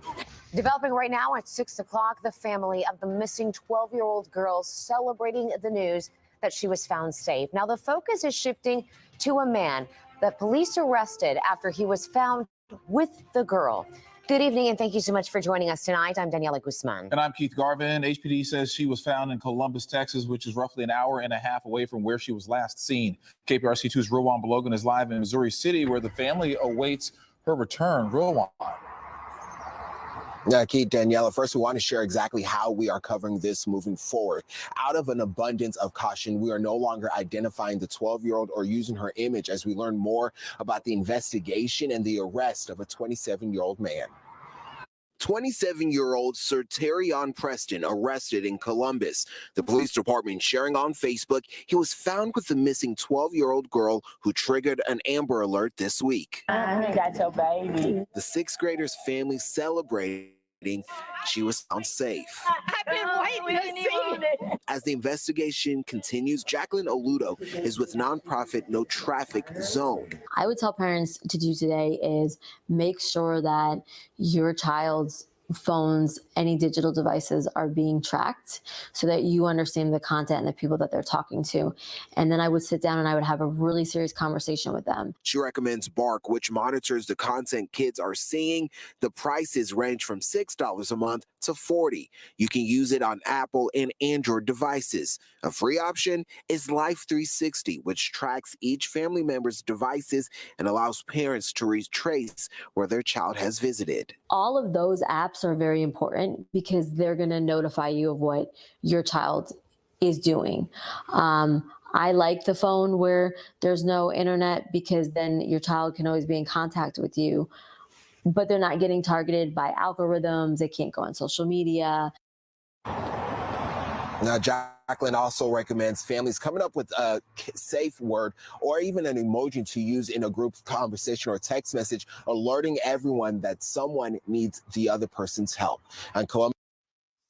So yeah, with these stories like this, it's really sad and it's really unfortunate, you know, and it's shady as hell, you know. But what I would say is that it's really beyond using these devices or not giving the kids a device or having device not on the internet or having the tracking system on their device is having a relationship with your child. You know what I mean? Knowing where they are, you know. Like I'm willing to bet that this kid, you know, they said a safe word on there or whatever, but the kid is choosing to do this thing that they're doing, you know, having a conversation with someone or whatever, and going to a place where they're not supposed to go or whatever to meet someone that their parents or whatever friends don't know this person or whatever. Like they're doing it behind their parents and their family's back or whatever. You know, if you have a relationship with your child, if you know, don't make them hate you, for attention. Have a. So exactly, that's exactly where I'm going with this. It's like if I can't see this happening with one of my. I have two daughters. You know, they come in my room and talk to me about random ass stuff that, you know, a lot of times maybe I don't care to hear about it. And then they also tell me about stuff that, you know, some parents mean, you know, they wouldn't feel comfortable talking to their parent about it. You know, they talk to me about literally everything. You know what I'm saying? That I have this relationship with them and open communication with them. I totally don't see them trying to, a lot of these kids, they're trying to escape their situation. You know what I'm saying? They're miserable at home. Their parents treat them some kind of way. They don't pay attention to them. They're being neglected. So they're looking for love in all of the wrong places. And that's where a 12-year-old girl ends up in a car with a 27-year-old guy in another city or state or whatever the hell. And yes, they could be killed. It's another story where they just found the body of a 13-year-old girl. Story that is, it was just on my timeline, but she was killed. So there is danger out there, but we're using these tracking devices and not wanting to give them a phone or having the phone on no internet, all of that stuff as a scapegoat to keep you from having a freaking real relationship with your child, actually doing work that it takes to talk to them like every day and knowing where they are mentally and what they're thinking about and what they're trying to do, and redirecting them by knowing where they are mentally. If you just want to shut them off in the room and don't pay no attention to them and do your own thing or whatever, then that's where you're going to have your child not knowing where. I always know where my kid is at, like always.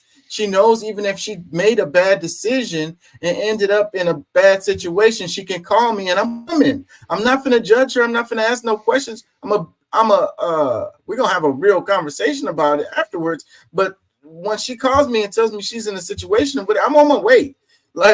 That's first, and she knows this. She knows she can call me. She's not going to be afraid to call me, even if she made a bad decision and ended up in a messed up situation, is what I'm saying. Yeah, and that's the same groundwork. Because like I say, well, you already know how me and Lil Pat is. So, look, I coach him on how to handle a lot of these different situations, like, giving him play by play. I'm sure he varies, based on his own thing, but either way, it's just like these conversations do have to be had. You have to show them, your interest is, because you can't be there all the time, but they can know that you are, your heart is there all the time. And that's really, I think that, like, one of the things, like when situations like this, I think there's a lot of uncertainty with some of these kids, and they don't, a lot of parents are not really vocal about their own feelings. Like, they don't even like talk to themselves to even know how they really feel, or to discuss, like, they don't know how to have these discussions with themselves, let alone have that discussion with, their child, to, affirm them, to make sure that whatever they're going on with, because I really feel like a lot of these things that these kids are getting distracted with by society is because, like, you're not having enough conversation with them from childhood. I'm saying, because of course, like, I'm talking about early, like toddler, you know what I'm saying, like showing your presence and letting it be known how, where you stand all the time, reaffirming all the time. Yeah. So comments. It's the first one. It says, get your kids off the web.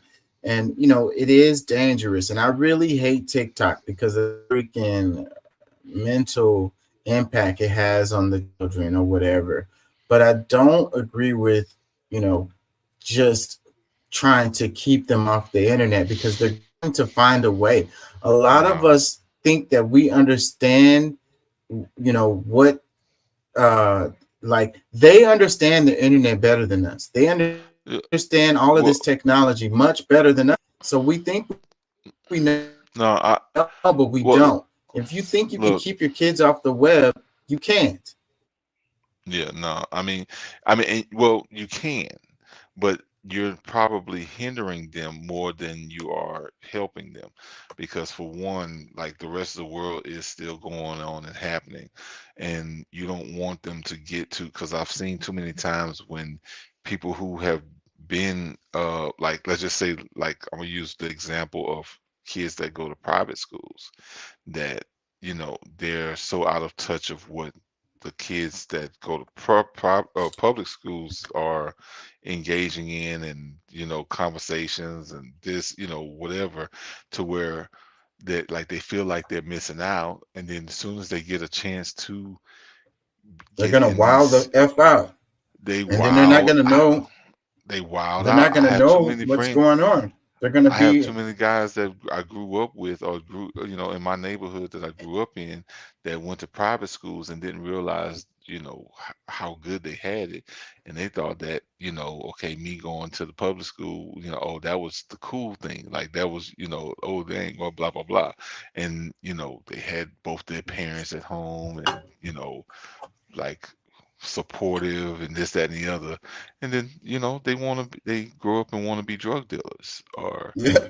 live a life of crime because, oh, this is exciting, no, it's not, because people who had to grow up in situations like that is doing everything they can to get away from it Yeah, you got to expose them to a certain amount of stuff so that they're and able to navigate. protect themselves. It's kind of like your immune system with the dirt and stuff. You know how like a lot of like parents try to keep their kids from any dirt, like playing in the dirt, like put them in a bubble, Yeah. to keep them from getting sick or whatever.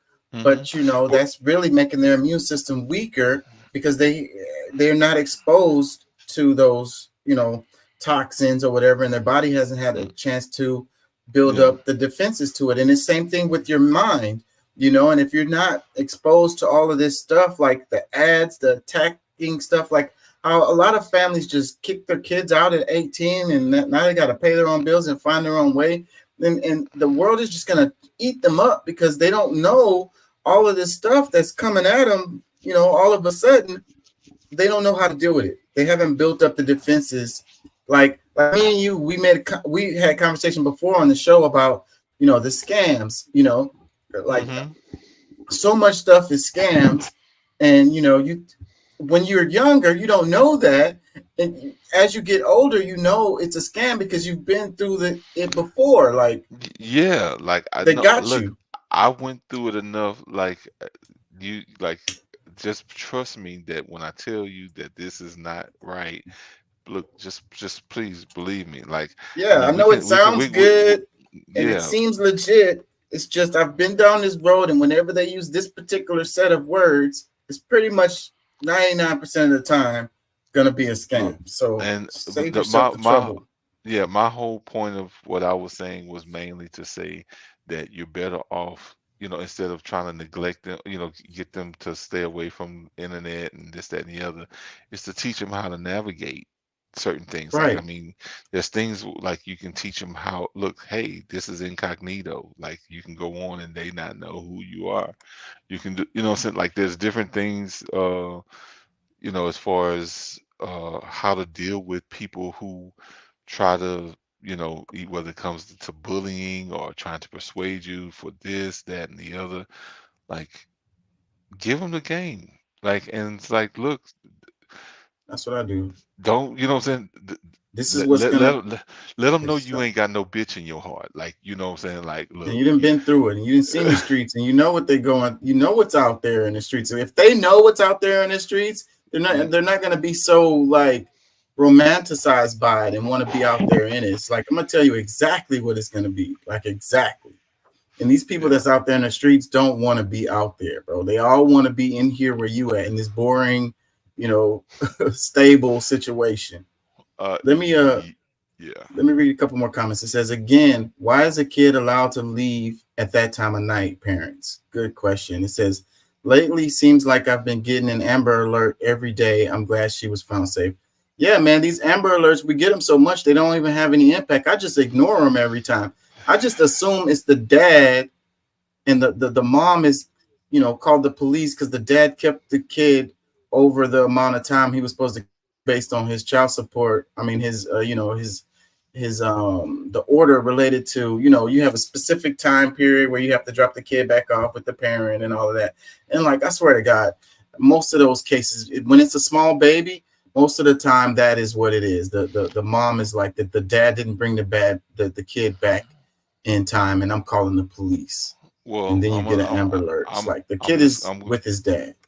I'm gonna plug this once because my candidate of choice, that is one of the things that's on his agenda, is to set up hot points where like set up in every city these things that's set up for getting the child, with no rest. Like they gonna do everything. Like they're actually setting up some kind of a system that is gonna keep us from losing these kids the way that we've been losing them. So like that's one of another reason why I'm supporting. I'm not gonna totally do it on your show, but yeah, that candidate he's getting kudos from me because of some of those things that he's really doing that nobody else is attempting, because they both play in the other side. Let me read this one. It says, it's a miracle they managed to find her. Usually if they do find the kidnapped child, it's after they were murdered. Another one, it says, the mother definitely needs to be arrested for neglect. Also, she said her daughter took a walk a few hours before 1:30 a.m. The F? What time was that, lady? You letting your 12-year-old walk alone at any time of the night? Pathetic.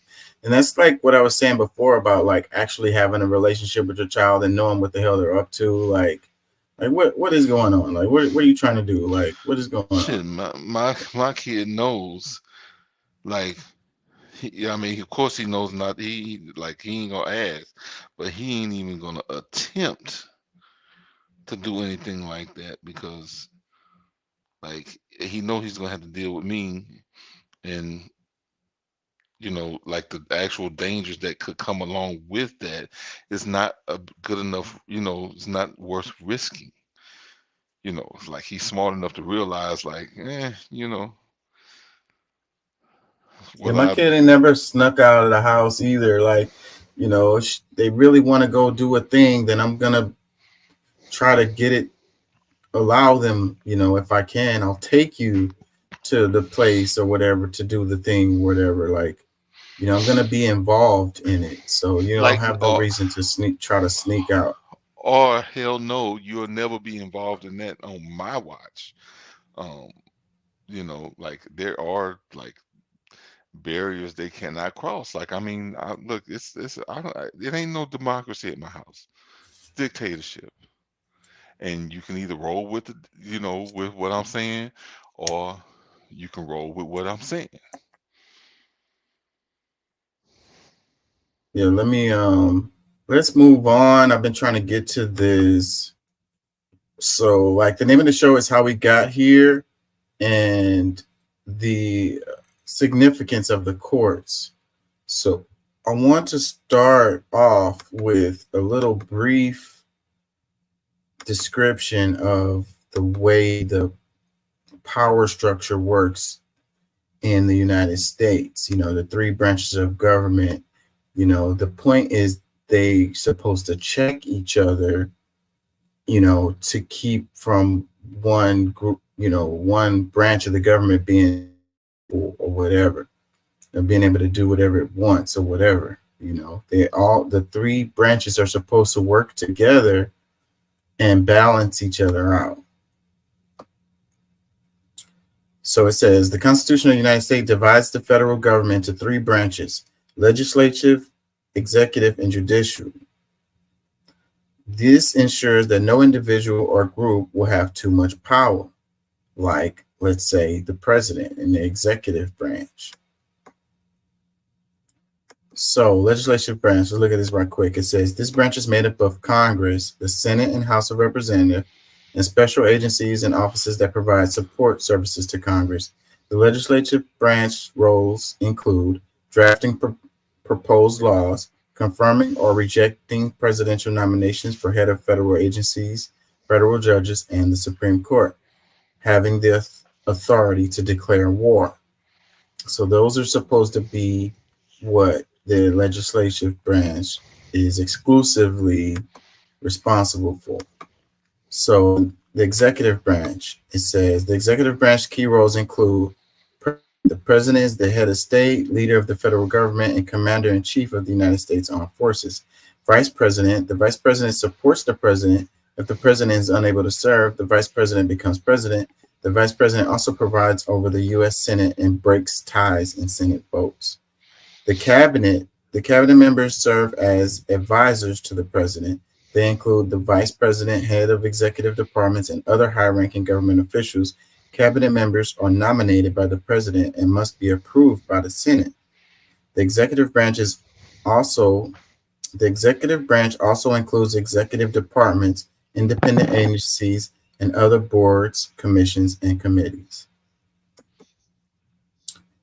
The judicial branch includes the Supreme Court and other federal courts. It evaluates laws by interpreting the meaning of laws, applying laws to individual cases, deciding if laws violate the Constitution. So just an overall little of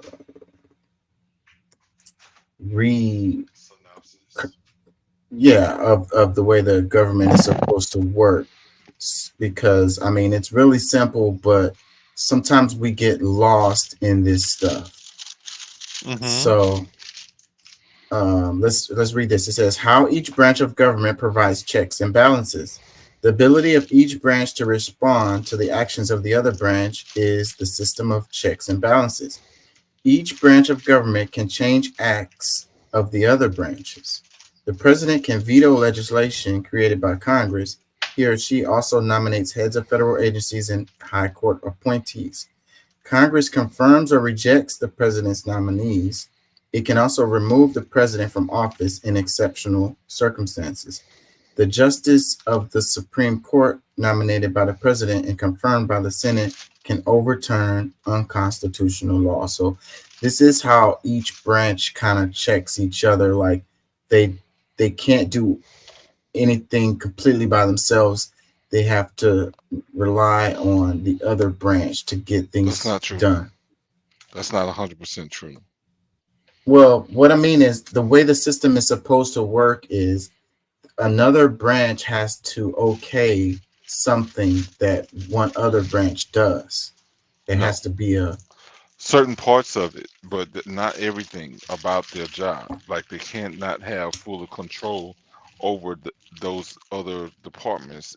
Like there's certain things, like as far as like it's like the approval process of certain people that might that the executive might want to appoint, but as far as like decisions that it's making, like I had a discussion not long ago about how the executive orders work, and nobody can contest the executive order. So the president can make moves that nobody can do anything about. Yeah, but they're temporary for that reason, because they can't be checked. That makes them temporary. They don't go into law, and the next administration can come in and just take those completely out. So they're always temporary. That's true. The president can only be in there for 4 years at a time. So those executive orders can have a time limit of 4 years. True. Or less. But yeah, I mean, that part is true. So however, I think the way that you were saying it, now, I don't know what you meant, but as far as how you were saying it, is that each branch has control over the other, being, giving it checks and balances. When, if that was fully true, then I think that there's a lot of things that wouldn't be what they are, because. Well, that's the direction I'm going in with this. This is the way it's supposed to work. Each branch should be able to check the other one to keep them from getting too out of control or being controlled by a small group of people, a small group having too much, influence.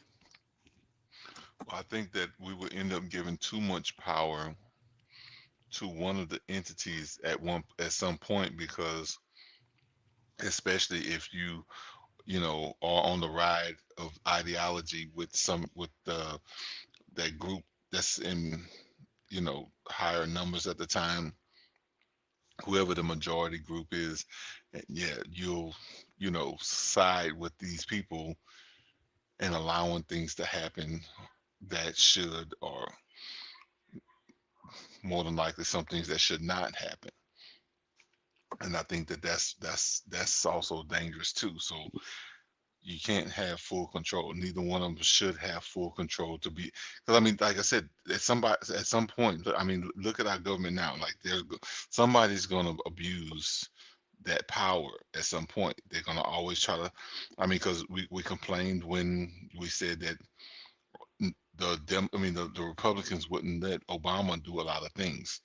I don't know if it was totally that. I think Obama didn't fully use his powers the way he could, because I mean, maybe he was trying to play nice, but if he felt like there was things that American people should have without any discretion, even if it was temporary, like he should have been had kept his strong stance no matter what. And I feel like he definitely could have done more. He was frustrated a bit, but yeah, he definitely could have done more. And you can see that because the Republican side tends to just, get what they want to get done. Let me read this right here. It says court role and structure. It says federal courts hear cases involving the constitutionality of a law, cases involving the laws and treaties of the U.S. ambassadors and public ministers, disputes between two or more states, admiralty law, also known as maritime law, and bankruptcy cases. Yeah, I know of it as maritime law. I don't know of it as admiralty law. Let me read this. It says that's the same thing, right? Right. Yeah, it's the same thing, but I just didn't know other way of saying it. Let me read this. It says the federal judiciary operates separately from the executive and legislative branches, but often works with them as the Constitution requires. Federal laws are passed by Congress and signed by the president. The judicial branch decides the constitutionality of federal laws and resolves other disputes about federal laws. However, judges depend on our government's executive branch to enforce courts' decisions. So it's like the federal laws are passed by the Congress, then signed by the president, and then the judicial branch decides the constitutionality of those. And then it says the judges depend on our government's executive branch to enforce those court decisions. So, that's it going back in the circle, So like the judges make these decisions, and then the executive branch should enforce them. That is how that's supposed to work. Well, that's kind of a two-headed coin, because we say that I mean, there's situations where, like, if it's really important enough for the judiciary to make a law or approve a certain law, it really is up to Congress, both the House and the Senate, to be able to really, like, I guess, for them to legislate it, to actually, put the pen and paper to law, and not only just put it into law, but to fund it, to be able to make these things come into fruition. Yeah. So the Congress, the legislature writes the laws, and so how well it's written is how well it's able to be enforced or funded. And the courts clarify, what the legislation says, like how it works. Let me read some more. It says courts decides what really happened and what should be done about it. They decide whether a person committed a crime and what the punishment should be. They also provide a peaceful way to decide private disputes that people can't resolve themselves. Depending on the dispute or crime, some cases end up in the federal courts and some end up in state courts. So this one right here, where it says They also provide a peaceful way to decide private disputes that people can't resolve on themselves. So this is a good argument for government existing, because people tend to make the argument that the government doesn't do anything.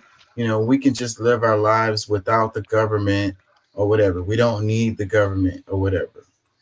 So then when you have a dispute between yourself and someone else, and y'all can't come to a resolution, then what do y'all do? Y'all just shoot and kill each other or whatever? Well, listen, because I think this is where the perspective we need to get a bright perspective toward that, because when we look at the government outside of ourselves, that we have the power to make the differences and changes. And, you know, because some of these judges, maybe, you know, we might have to see a day where one of them get, you know, ousted, you know, get indicted, or, you know, what you call I forget the terminology right now. I've said it so many times. I guess I maybe I haven't overused it. Yes. Yes, that they might have to see an impeachment at some point. I thought we were close to it last year.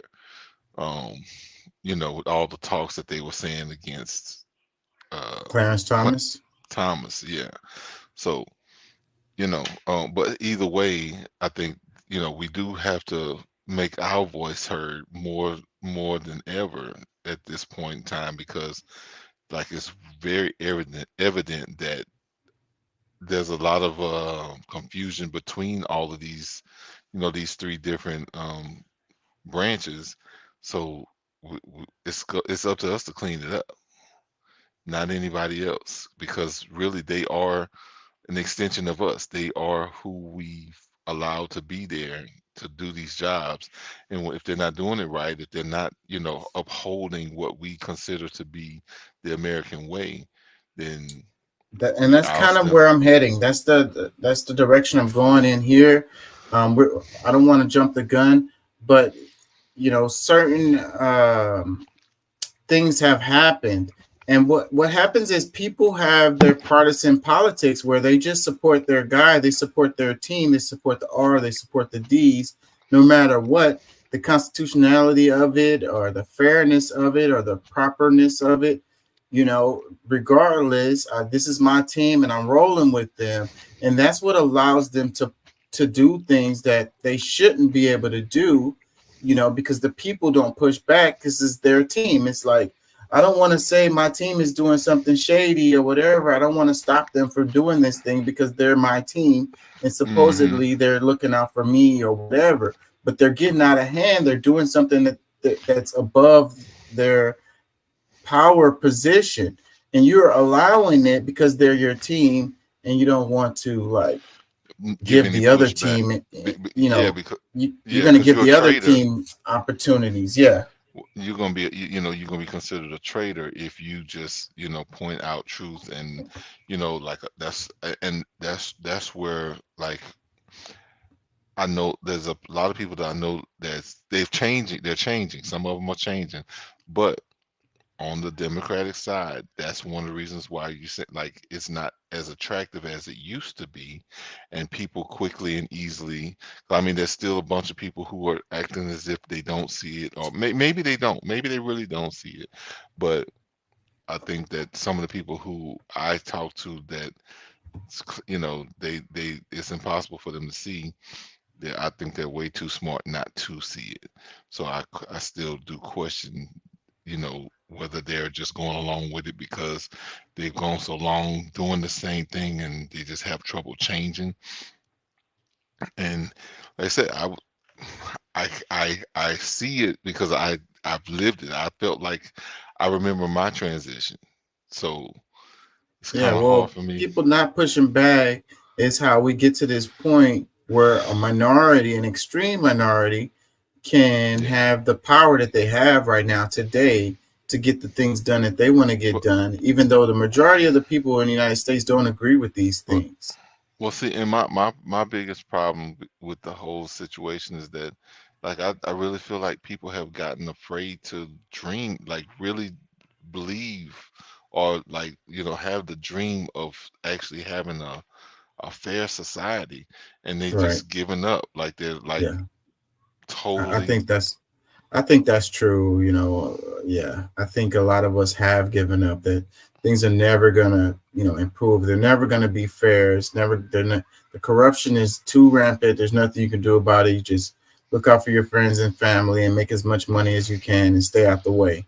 I think a Yeah, lot of people have that until we way end of up in thinking. slavery again.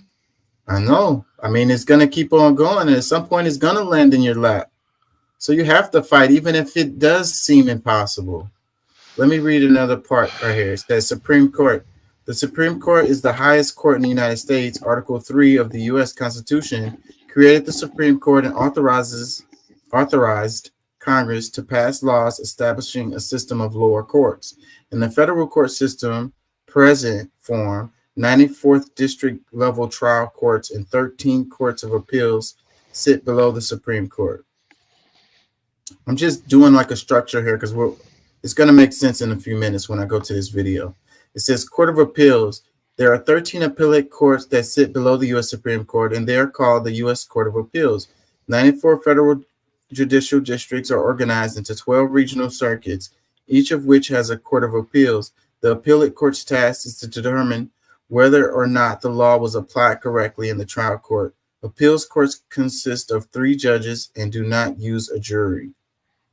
Yeah, those are the ones that when you're like in prison and you're trying to get parole or whatever, it'll be those 3 people there making that decision, and that's really scary because, nobody else has any say. It's just those guys. So whatever they say, that's what it's going to be.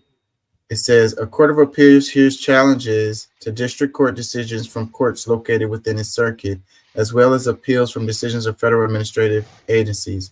In addition, the Court of Appeals for the Federal Circuit has nationwide jurisdiction to hear appeals in specialized cases, such as those involved patent laws, cases decided by the U.S. International Trade and the U.S. Court of Federal Claims. Let's do these 2 right here. District courts. The National 94 District or trial courts are called the U.S. District Courts. District courts resolve disputes by determining the facts and applying legal principles to decide who is right. Trial courts include the district judge who tries the case and a jury that decide the case. Magistrate judges assist district judges in preparing cases for trial. They may also conduct trials in misdemeanor cases. There's at least 1 district court in each state. In the District of Columbia, each district includes a U.S. bankruptcy court as a unit of their district court. 4 territories of the United States have U.S. district courts that hear federal cases, including bankruptcy cases: Puerto Rico, the Virgin Islands, Guam, and the Northern Mariana Islands. That's interesting to me how, Puerto Rico doesn't get representation and, Virgin Islands, Guam, in a lot of cases, because they have status of territories and not as states. Mm-hmm. Think that was done by accident? Yeah, out of those ones, Puerto Rico for sure should be a state. Why hasn't that happened? You have to ask because I mean it's been opportunities for it to happen. I think that the Puerto Rican people even have tried to support an effort to try to get it to happen. But I mean, that's just like the argument to say that they shouldn't. You have to ask, okay, so why is it that Alaska and Hawaii can have their statehood and being separate from the U.S. and they can't? Yep. So how did we get here is what I want to get us to think about. And you remember when Obama appointed Merrick Garland to be on the Supreme Court. And it was the last year of his presidency. So he was a lame duck president. He was on his way out after doing 8 years. You talking about Obama? Obama. And he appointed Merrick Garland. And he specifically chose this guy because there shouldn't have been any problems with him getting appointed. You know, getting what is it? What do you call it when they confirmed? It shouldn't have. That's the reason why. Yeah, because his resume was extensive. It should have been a slam dunk, but it wasn't. It wasn't. He ended up not getting confirmed, you know, and the argument was that he was on his way out as a president. He was a lame duck president, and this lame duck president shouldn't be able to appoint a Supreme Court justice, you know. Well, see, the problem with that, and I had a problem when it was happening. It's like, how, you know, if you are still president, you exercise your rights to nominate who the fuck you want to nominate, and then it goes, you know, they like that. That's then it goes to the Congress, and they have to confirm it. So that's where the issue comes in, you know, because you had a Republican majority in Congress at the time, and they didn't want to. And they were worried about the balance of power within the Supreme Court with the number of conservative judges versus the number of liberal judges on the court.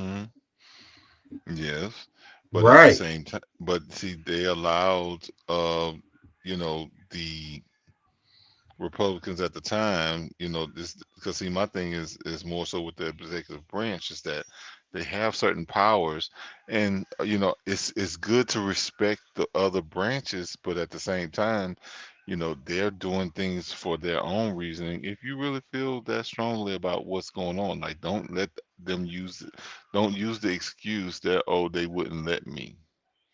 Like, well, you can't. There was nothing he could have done. The Congress has to confirm who he nominates. That's the way it works. That's the way the government. That's the reason why I started off with how it's did they balanced. confirm? Did they confirm everything with that Trump wanted to do? And it wasn't a Republican majority when Trump was in office.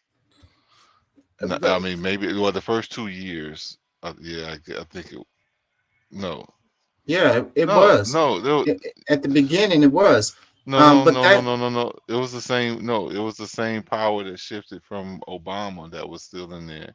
Because either way, that's beside the point. The executive branch doesn't confirm the judges. Congress does. So Obama had his job was to nominate them. Congress' job was to confirm them. There's nothing he could have done to make them confirm these people. Like, he can't. That's outside of his power, because that's the way the government is set up for the balance of power. Okay. Because I'm gonna let that rock, but I felt like there's things that happen in other situations that because what was his name? One of the appointees that Trump I don't think they confirmed him, but he still got appointed. You can't get appointed without confirmation. I'm trying. What was that dude's name? Okay, I'm gonna let it rock. All right, that's fine. Yeah. So what I'm getting to is this is how we are right now. The decisions that they made at that time, not confirming Merrick Garland to the Supreme Court, is what led to the opportunity for Trump to appoint 3 Supreme Court justices and have a huge sway on the makeup of the Supreme Court and the power that these, you know, conservative judges that he appointed have over, you know, what do you call it? Understanding the law. There should always be interpreting the law. There should always be more conservative judges than liberal, and that's because we live in a republic like this. Like, it's just We need a majority that fits with our government type. I don't. I mean, I don't know That where to upsets you, begin huh? with. Yeah, I don't That know where to upsets you? begin with that. The people are the ones that make it. Like what it should be is whatever the hell. The people makes the decisions on what it is, No, they and the don't. president makes. No, we don't. The president makes decides on who's going to be on the Supreme Court. You know, based on his, whatever his political leanings, and that's what makes up the Supreme Court. Not like, oh, we're a conservative nation, so we should have a majority of conservatives on the. Okay, whatever the hell. The president nominates who he wants to be on there. If it's not if they're a conservative, if they're liberal, it doesn't matter. Like that's not a part of the thing. No, it matters. We have a republic form of government. Now, unless you want to see it to be something different than that, then okay, that's a challenge. Like that's something that we have to discuss and see if that's something that's necessary or even Either way, so how we've gotten where we are today is as a result of the makeup of the Supreme Court, and they have been making changes to like 50-year-old deals, even longer stuff that's been standing for the longest. The Supreme Court has made changes, and it's had a dramatic impact on our society today. The laws are changing as a result of the makeup of the Supreme Court, which but they're started, just doing their job. They're not. They're not just picking up. Oh, you know what? We're just gonna go and change laws about this, and we're just gonna change that out of the blue. No, there's people bringing court cases to them that they have to decide on based on the arguments that's provided. So okay, so that's fine. But if the makeup of the Supreme Court was different, if Merrick Garland was in there, and Trump was only able to appoint 2 Supreme Court justices, how different do you think that these results would have been on their interpretations of the law? we will be in a horrible place. Okay, let me play some. In of my this. opinion, Okay, opinion. okay, everyone's welcome to their opinion. Let me play this Well, right here. all right, go ahead. It says Senator McConnell paralyzed the Senate and turned Supreme Court into far-right legislature. Okay, and the shadiness of this whole thing was so apparent. Why? Okay, go ahead. Go ahead. Well, the shadiness of the way this happened was so apparent to me. I was watching it, how they were like, Obama's on his way out. He can't appoint Supreme Court justice. And that's the reason why. I don't believe that should be the case because he's still president. He still has the power of appointing.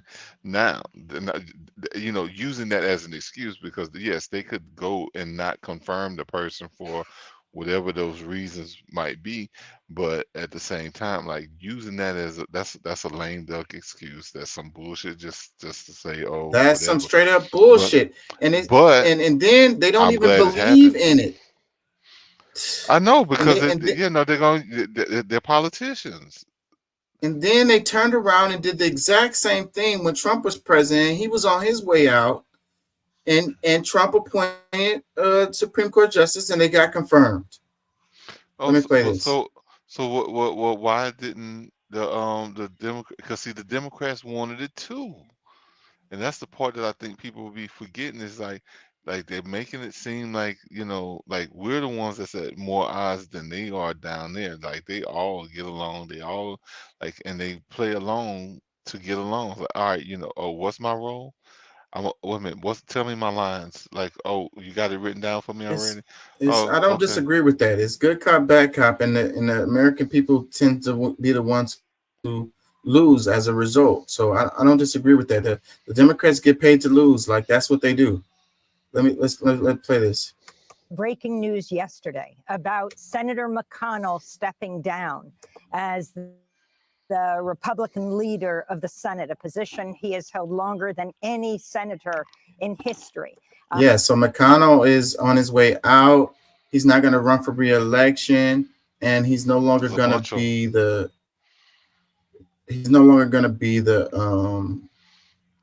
the majority leader or the minority leader, depending on who has the power.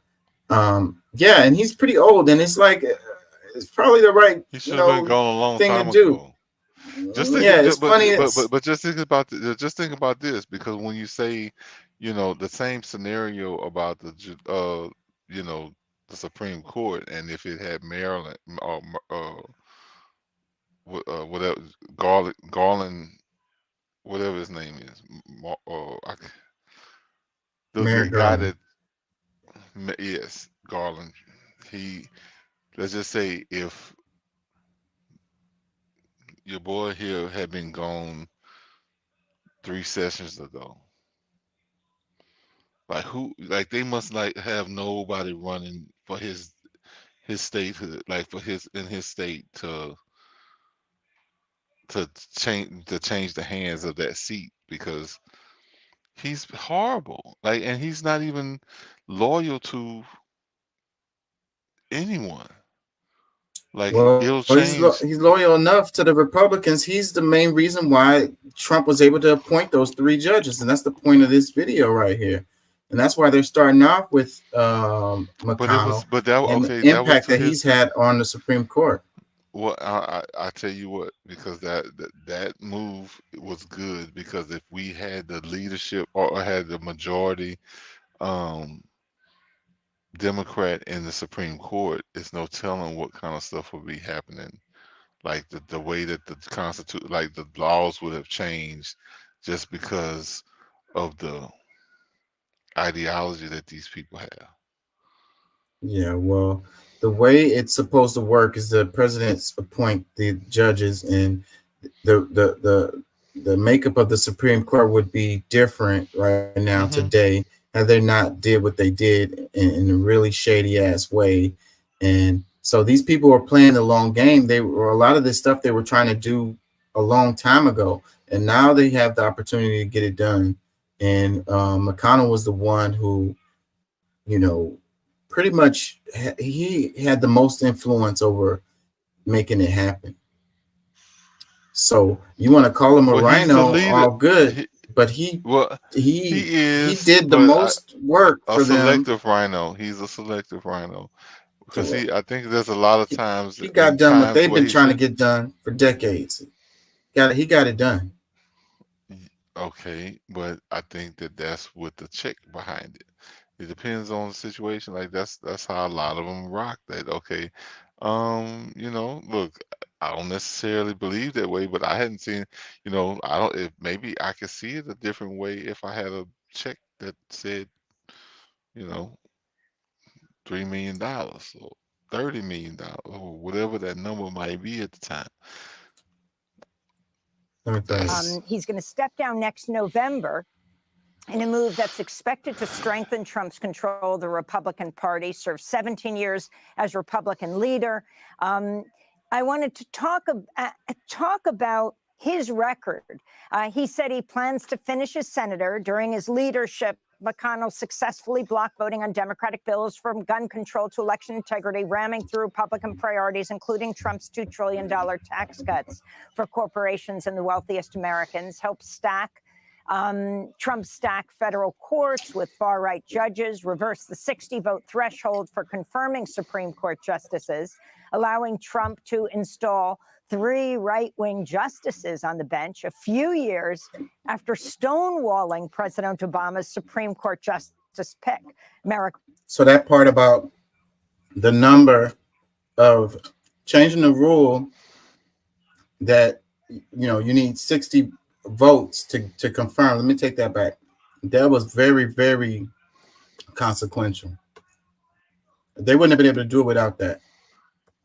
For corporations and the wealthiest Americans, helped Trump stack federal courts with far-right judges, reverse the 60-vote threshold for confirming Supreme Court justices, allowing Trump to install 3 right-wing justices on the bench a few years after stonewalling President Obama's Supreme Court justice pick, Merrick Garland. It's absolutely amazing what happened, saying when Scalia died.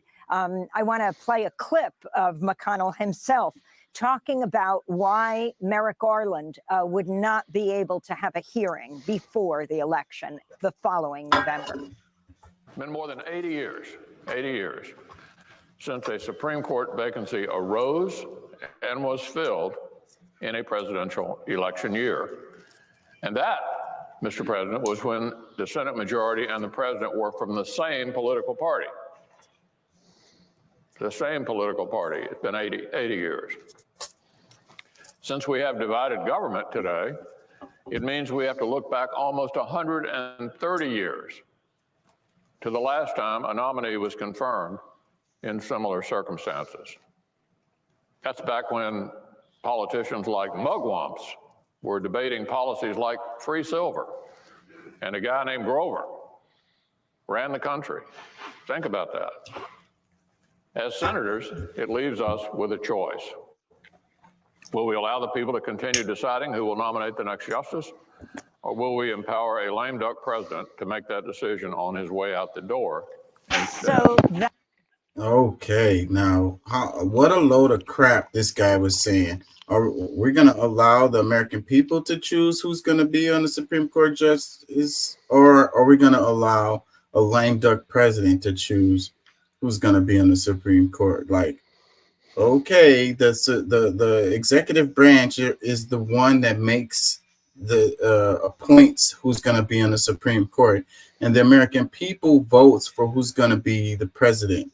So the president representing the people appoints the person to be on the Supreme Court. So he was playing with those words in a way that made it seem like it wasn't the American people's will to have President Obama choose who's going to be on the Supreme Court, simply because it was a conservative judge who passed away, and we knew that Obama was going to appoint a liberal one.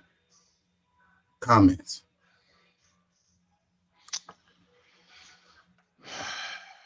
Well, like I said before, I do believe that it was some bullshit where, you know, he allowed them to take the stance that they did. I would have sued them because, like, I'm president. If I'm able to, if I'm, you know, supposed to be able to, within my term, appoint people to this office, that office, whatever, and you're blocked because this person is not good, but because I only have a year left, like there's people who nominated justices decades ago that's still here, so why can't I do the same? It's just, it doesn't add up to me, but you know, not to say that shady. And that's how we got where we are today with Roe versus Wade being overturned, diversity, equity, and inclusion being taken out, freaking affirmative action being taken out, and who knows how many more they're gonna do. It's taken out of what? Because I don't know any jobs that's taking it out. Maybe some schools have, but you know, the whole world. They no longer have to be. It was a law, so you could be held accountable for not, you know, having diversity, equity, and inclusion. So yeah, a company can choose to do it on their own if they want to, but if they don't want to, they don't have to worry about any legal repercussions.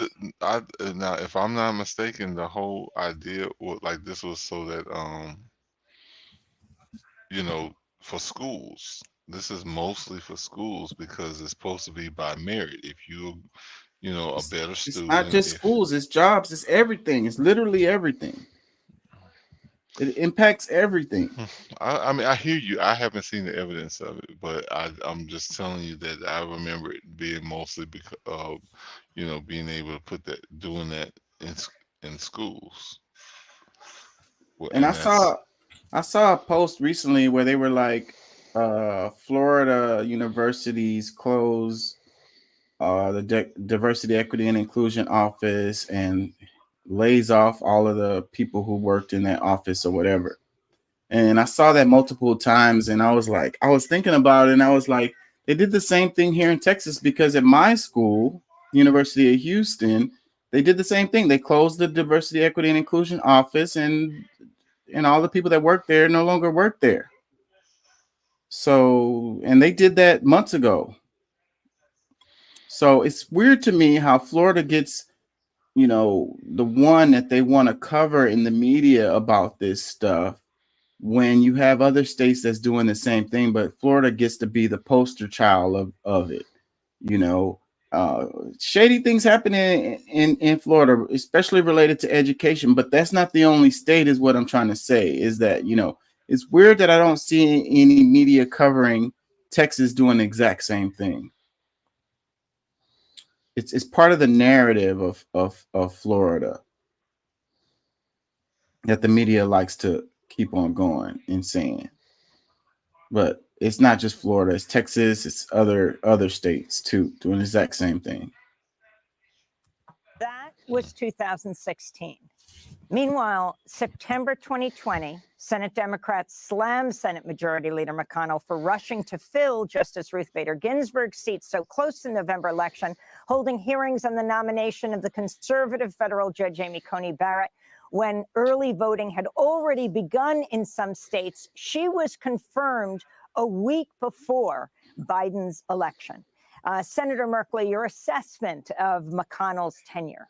So if they would have followed the same thoughts about Obama and being a lame duck president on his way out, even though he nominated this guy like early in the last year, and then you had Trump nominate Amy Coney Barrett literally on his way out the door, it would have been Biden who would have put that other judge in, and then you still would have had a different makeup of the Supreme Court. It still would have came out to be the same that it would have been if Obama would have put Merrick Garland in there. If that makes any sense, what I'm saying, it would have balanced out, you know. But the shadiness, like if they would have just stuck to what they said before, the balance would have been better. Yes, back in the mid-1990s when Gingrich was shifting strategy on the House side, and that shift in strategy was to say, rather than cooperate with the majority to get some things into bills, we'll basically obstruct them as much as we can and then argue that their failures mean they should be replaced. And it proved to be an effective strategy. McConnell said, Gingrich gives obstruction a good name. But in the Senate, he had tools Gingrich could never have dreamed of. He had the nomination process, which every objection to closing debate means a nomination could take a week, so he could really slow things down. And then he had the 60 vote requirement for closing debate. And if you flip the math, it means that in the minority with 41 votes, you can paralyze the Senate on policy bills. And he used that in an aggressive strategy, and he used it on nominations, and he really brought obstruction to be the premier tool of the minority, arguing the more you obstruct, the more you make the case for the majority to be replaced by the minority. I really thought when I first heard this was... So yeah, obstruction is their greatest tool, and that's part of the reason why this past session we had the least amount of stuff get done by Congress like in history. You know, it's paralyzed by this obstruction, and it's crazy because it's only the extreme minority that are doing this obstruction, you know, keeping things from getting done. And that's the reason why they say the government can't do anything. So it's kind of like that argument, like with the schools, where they say, you know, the schools don't work or whatever, you know, they make it not work so then they can say that it doesn't work. Does that make sense what I'm saying? So that's what they're doing in the government. Like this is their playbook now, is to, you know, use obstruction to make things not work so they can say, you know, they're not working and we need to get those people out of there. They're not getting anything done. Well, they're not getting anything done because you got a small majority who is obstructing everything that comes up. It was just so absurd. And the American people would see it and understand it and reject it and penalize the minority for using obstruction in this fashion. But I was wrong. It turned out to be an incredibly effective strategy because the American people hold the majority accountable. They're like, if you've got a problem with getting things done, solve that problem. You are in charge. And so his legacy has been one of obstruction. And it has been one in which he has used the most convenient argument of the moment in order to make power moves on behalf of the Republican Party, to make the first time in U.S. history that the Senate didn't debate a nominee. The very first time, I called it the stolen seat. And when Obama nominated near the end of his term, and then proceed to change the rules for the Supreme Court, and in exact contravention of the argument he'd made just prior. So it was an argument of the moment, no consistency except the strategy of obstruction of Democrats and power moves for Republicans. And for So these people have no real character. They don't have any real integrity. They don't really stand on their square. Like, they just want to get the things done that they want to get done by any means necessary. Integrity, all be damned. Truth, all be damned, you know? And this is where we are. And it's really sad when the American people can't see through the bullshit, or they choose to roll with it just because it's their team, you know? And so we suffer as a result, you know, because we've got all of these cases coming down. You know, some real serious stuff is coming into the Supreme Court now. For this time, they're finna vote on some more stuff that's really serious.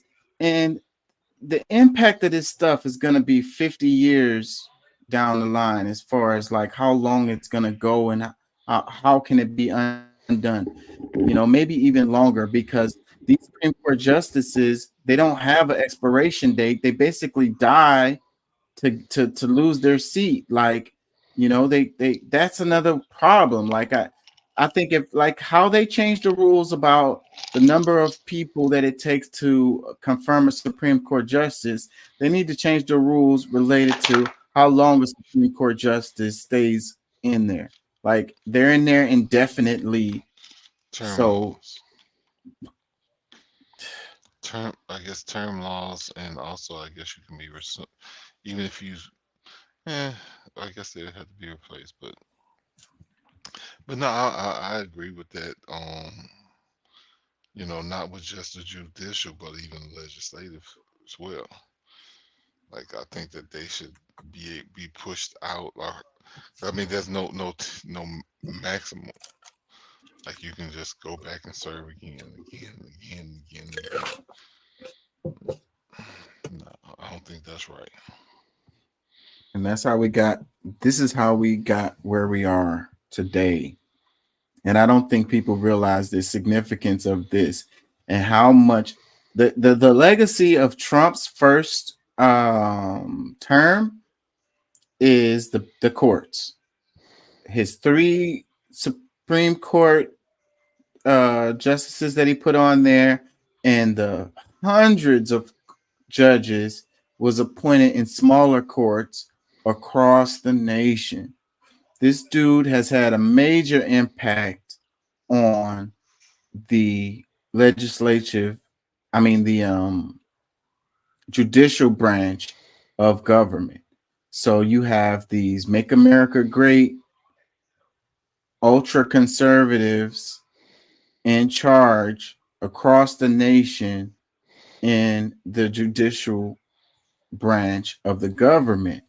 And it wouldn't be a big thing. Like, it wouldn't matter really but these people represent the minority of Americans. Like, the views of these people are not supported by the majority of Americans. And these people have huge say on what happens. You know what I mean? How these laws are being interpreted, and they can interpret them through their lens of ultra conservatism. Like, even the conservative folks, even the Republicans, a lot of them do not agree with these extreme views that these folks have. And that's how we get to the point where we are, where they're trying to put like the 10 Commandments in the classrooms and just a lot of craziness that, you know, really extreme. You know, and it's like we're going backwards because a lot of this stuff was supposedly put to bed years ago. They're coming for voting rights. All of the stuff that happened in like, you know, the civil rights era, they're undoing all of this stuff because these are the same people. They were alive then too, and they were not happy with the stuff. They wasn't happy with integration. They wasn't happy with the Voting Rights Act. They wasn't happy with all of these diversity, equity, and inclusion, all of this affirmative action. They wasn't happy with this stuff. And they've been trying to undo that since then. And with Mitch McConnell and Trump, they've got the opportunity to undo that stuff now.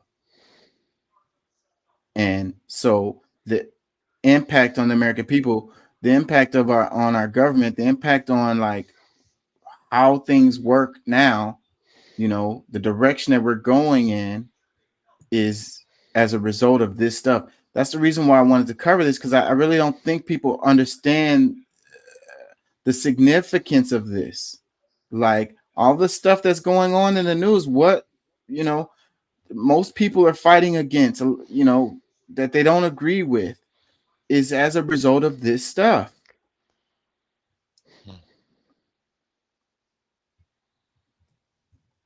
For the power moves, I'm sure much of the Republican Party appreciates him for the Supreme Court does, but it has done incredible damage to the institution of the Senate and incredible damage to the institution of the Supreme Court. And are you concerned that? So yeah, that's where another part of this is the legitimacy of the Supreme Court. You know, how a lot of people don't feel that the Supreme Court, you know, power is legitimized. And one of the reasons why people don't, besides the corruption that's going on, you know, the money and the bribes and stuff, besides that, you know, the makeup of the Supreme Court behind Mitch McConnell not allowing Merrick Garland to be put in and then rolling Amy Coney Barrett into there is another reason why people feel like the Supreme Court is illegitimate. And it would justify people trying to find a way to get it balanced out by, you know, other ways like increasing the number of judges, which has happened historically. It's been a long time, but, you know, it has happened before. You know, that's how we ended up with the number that we have today. But, you know, one way to try to fight against that is to increase the number of Supreme Court judges. And I really wouldn't be surprised if we see movement in that direction soon. Because the people need to have confidence in the Supreme Court. People need to feel like they're impartial, that they're not partisan. You know what I mean?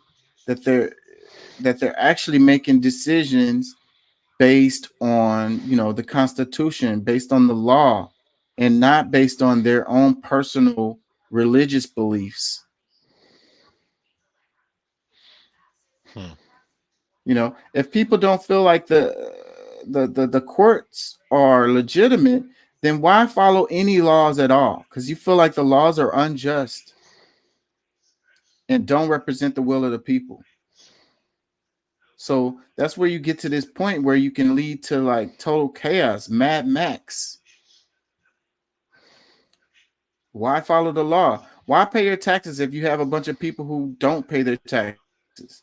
Use loopholes. Why should I pay my taxes if these other people don't pay their taxes? Why should I follow the law if these other people are not following the law? You know? Why should I not be corrupt when all my leaders are corrupt, getting paid on the side?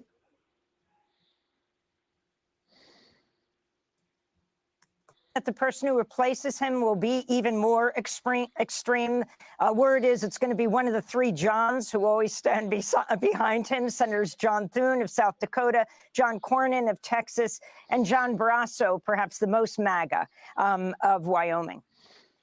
There's a lot of things to worry about, but some things are completely out of my control. So I'll just wait and see what happens. And that certainly is the case in the selection of the Republican leader.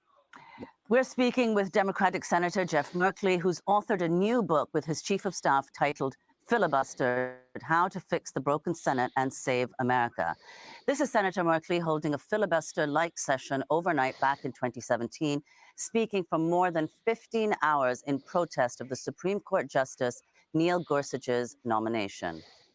And to confirm anyone but Merrick Garland to this seat confirms the Senate as the thief who took the seat for the first time in U.S. history and transported to another president in an effort to pack the court. So, Senator Merkley, if you could talk about your book just out last month. Yeah, so I'm gonna move on, but yeah, that is the stolen seat, and that is the packing of the court, and they did it in shadiest ways, you know. Now, you know, and that's the main thing that people should focus on. You know, the corruption is secondary to this. You know, you got a case that's coming up related to January 6th, and a lot of people feel like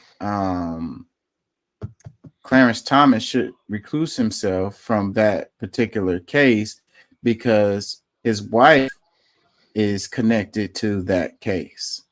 You know, text messages, her influence related to January 6th. And, you know, they're talking about changing the sentences of the people who were found guilty related to January 6th. All of this stuff. The same way they did the Bible. The Bible. They changed different words. They said, people said, like, I'm just saying, like, that's to me the same kind of thing. Like, they're going in and they're changing. They're not like something that was original worked or whatever, and they go back and they change it for what is potentially selfish reasons. And you know, I mean, that's just kind of see how I see that.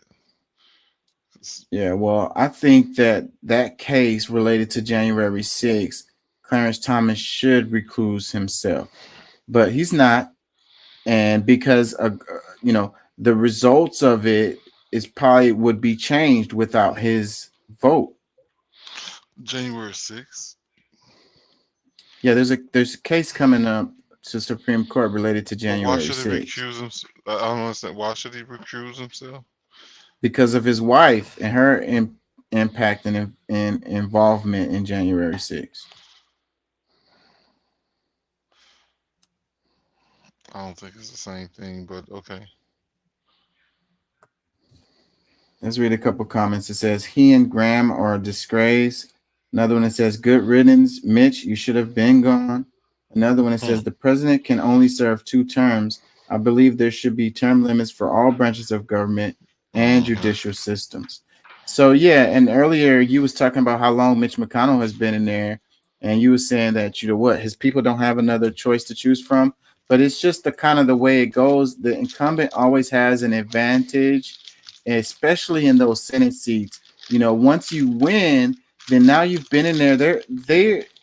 Their terms are like 6 years. So the people get used to seeing their face and their name on everything or whatever.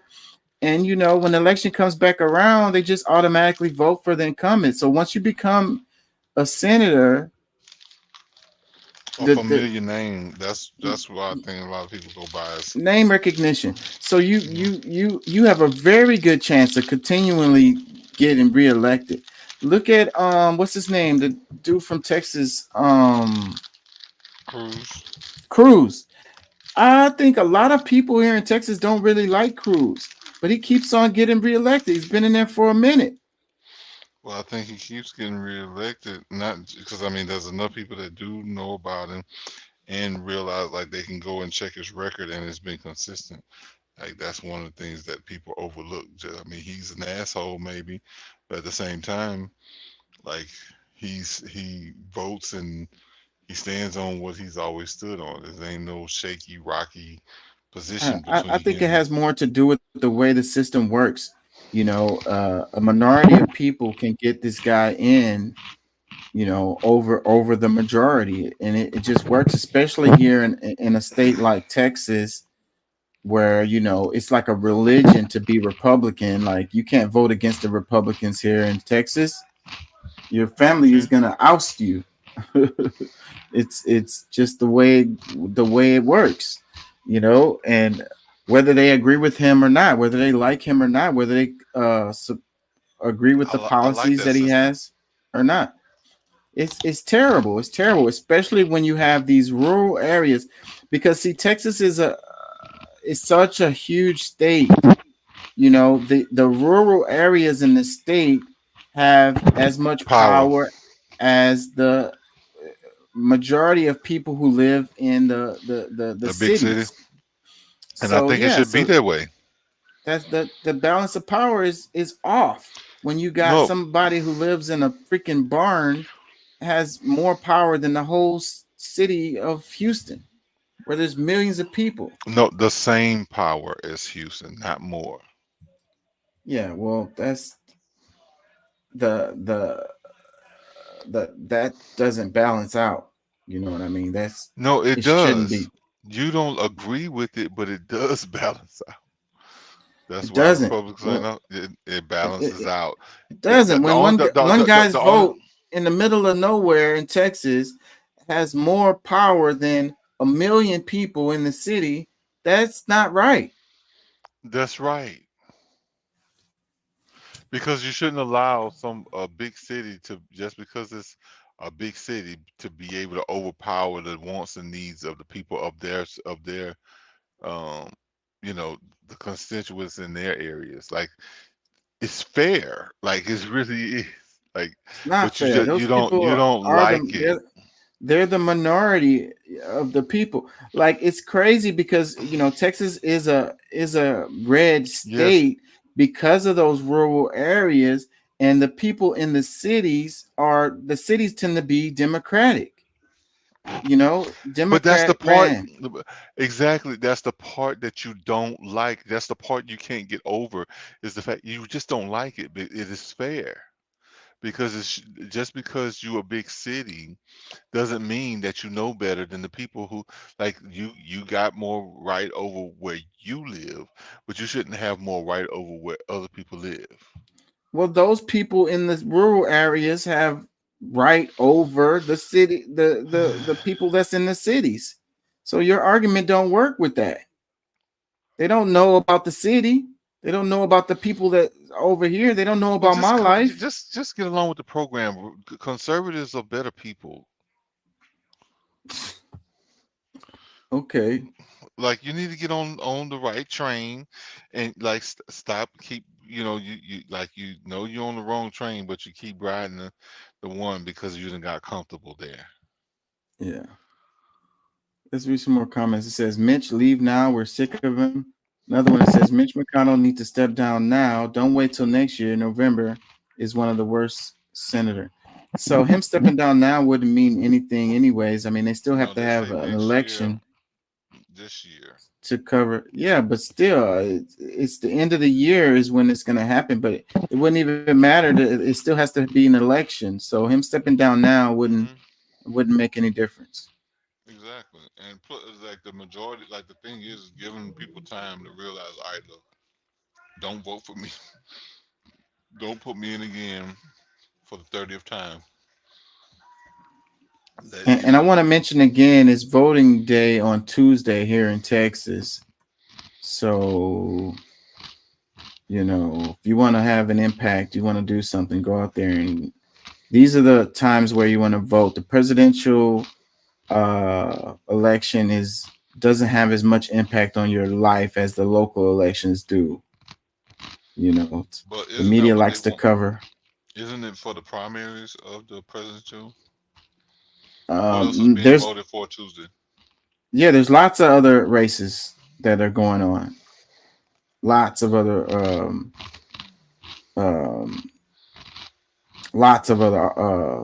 offices that are happening right now on this one that's coming on Tuesday. It's not just the I need you to run in primary. one of these. I need you to run in one of these. Yeah. Well, the amount of money it takes to get into there is crazy, and it's costing more and more. And you got to be able to. Shit, I can't pay my bills. I mean, I can, but I'm struggling. Let's read some more. It says, "Dude was pure evil. He can't go soon enough." It says, "Down with the corrupt lawmakers." Another one, it says, "McConnell came into the Senate as a moderate. Shows what money and politics does to morals of politicians. I've never been in favor of term limits, but am now questioning that practice." Yeah, so he was supposedly a moderate or whatever, So yeah, he moved further and further right as his tenure went by. No, he's been a Republican the whole time.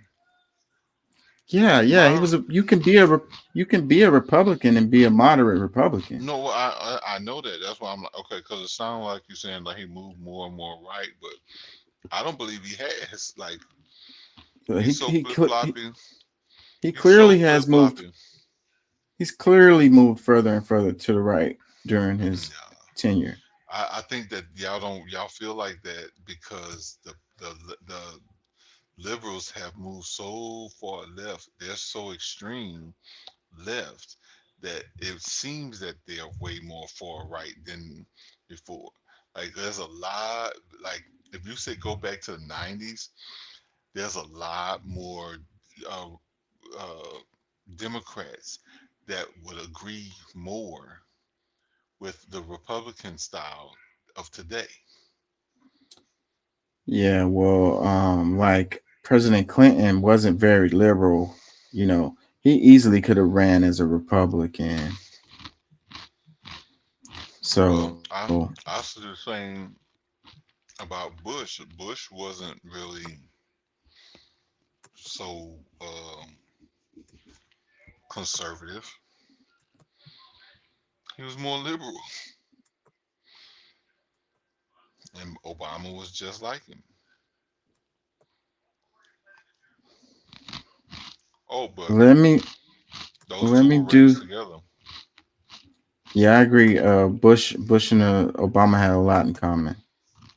Let's do this one. I wanted to mention this. I talked about it a little bit at the beginning of the show about how education is important with the way that the world is changing, and older folks need to get re-educated because the world has changed from the time it was when they went to school. Let me play this.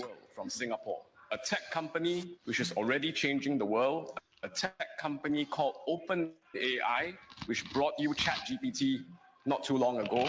That company announced a new platform, a new AI platform called Sora. Sora allows you to key in text, type in some text, a prompt, and it can produce videos which are indistinguishable from what Hollywood can produce today and what smaller studios can produce. So that's the world today. Technology disruption happening very quickly. New challenges everywhere. The unexpected, increasingly the norm. And so we can't hide from these changes. No country, no economy can hide from these changes in the world with AI. Even if an entire country tries to prevent AI from entering its borders, other economies will do so halfway across the world. And this is why the new subsidy for Singaporeans aged 40 and above to pursue another full-time diploma in higher education. This new subsidy in the budget, that's why it's so important, because it recognizes that in a world that's changing so quickly, what you learn in school, in education at age 20, may have changed, transformed, been replaced by a new world by the time you're age 40. And this is why the new... Important right here. It says Singapore's strategy to equip citizens for the AI era. It says Singapore is taking... What do you say? I thought you said something about poured in your ear. I don't know what you're saying. Okay. All right. Uh, I thought I heard something different, but no, go ahead. It says Singapore is taking proactive steps to ready its population for the advent of artificial intelligence. Through a comprehensive education program, innovative policies, the city state is cultivating a workforce skilled in AI. This foresight positions Singapore at the forefront of technological adoption, ensuring its citizens are not just ready, but also competitive in the global AI landscape. The government's commitment to this preparation highlights the importance of national strategy in embracing technological advances. As the AI age dawns, Singapore sets a global example for future proofing its society. So, what he's talking about is allowing people to go back to school, paying for them to go back to school so they can learn about AI and other changes that has happened in society, understanding that education is it's a common good that other people benefit from, within the society. Everyone benefits from a more educated populace, and how important it is to teach us, for us to learn about the changes, like the new things that has come about. We can't think that the education that we got 20 years ago is sufficient to, deal with society today, to deal with the world today. We need new skills, new knowledge, new information.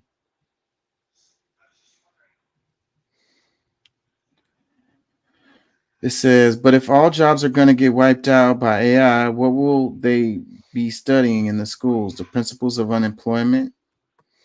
Well, these software programs need to be written.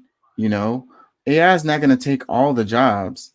There's certain jobs that's going to always be done by people, like computers won't be able to do your plumbing, stuff like that. They're tools to help you get your job done easier or whatever. But if you don't know how to use those tools, then somebody else is going to use them and they're going to be more efficient. So that's the point. It says, actually, the cost of information is going down. At this point, we're teaching each other, sharing our expertise, and gaining knowledge from open sources. Knowledge is being decentralized. I like that. You don't have to go to school to learn stuff. You just have to be proactive in learning, and seek out the knowledge. It's out there. But say, brother, I've been saying this forever, and not in like your basic everyday college stuff. Like that's what I'm saying. Like you're not getting growing into the future doing the same shit that everybody did 30 years ago. And I've been saying this for the longest. That's why I'm just kind of like, yeah, like this is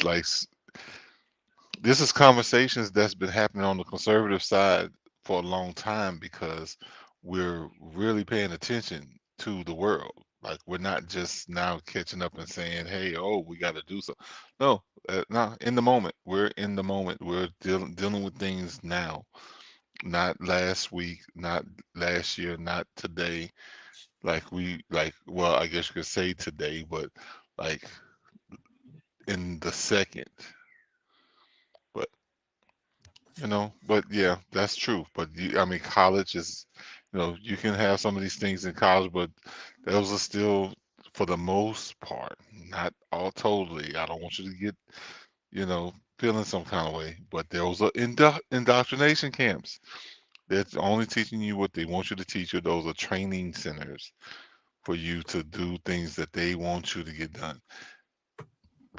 And if you learn independently, you find things out, like you can be on the other side and actually have some ownership in some of these things, instead of working for somebody all your life.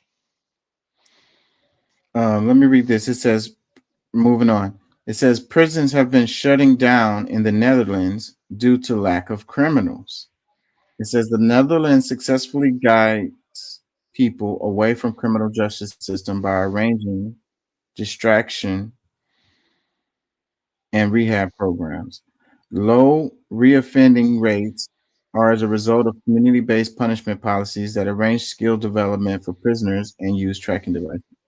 As a result of reduced crime rates, shorter jail terms, and a calculated response to the prison population, recent plans to close prisons demonstrate the country's innovative and proactive approach to criminal justice reform. So, Texas has like more prisons than like, I don't know, I think anywhere in the world. You know, United States has Probably. more prisoners than any other country in the world.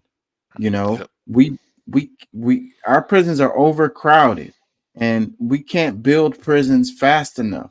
Now, why is it that you have one country who are closing prisons because they don't have enough people to put in them, and then you have another country who can't build prisons fast enough? You know, does it have to do with demographics, or does it have to do with the policies related to criminal justice? Yep, democratic policies.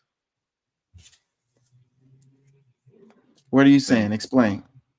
Well, this is, or shall I say, neo conservative or neoliberal, because I mean those are pretty much the same people, but it's a part of the agenda to continue to lock people up, like they need a slave class, and you know they're it's only going to be so long, like they trying to use the immigrants as much as they can while they can, and then when it comes down to like a lot of the corporations, like the only way that they get workers is because they have prisoners. Like that's just it's just the way it is. So for the most part, the people who push those things, they say they're against it, but the policies don't seem to add up the same way, and that's who really push for these private prisons and prisons period. But Yeah, that's why I I say agree that. with you. I agree with you on that. You know, it makes money. It's a money making machine, you know. Mm-hmm. And the school to prison pipeline is a real thing. You know, having productive citizens who can compete and be innovative and create new jobs and new industries or whatever is not what they are interested in.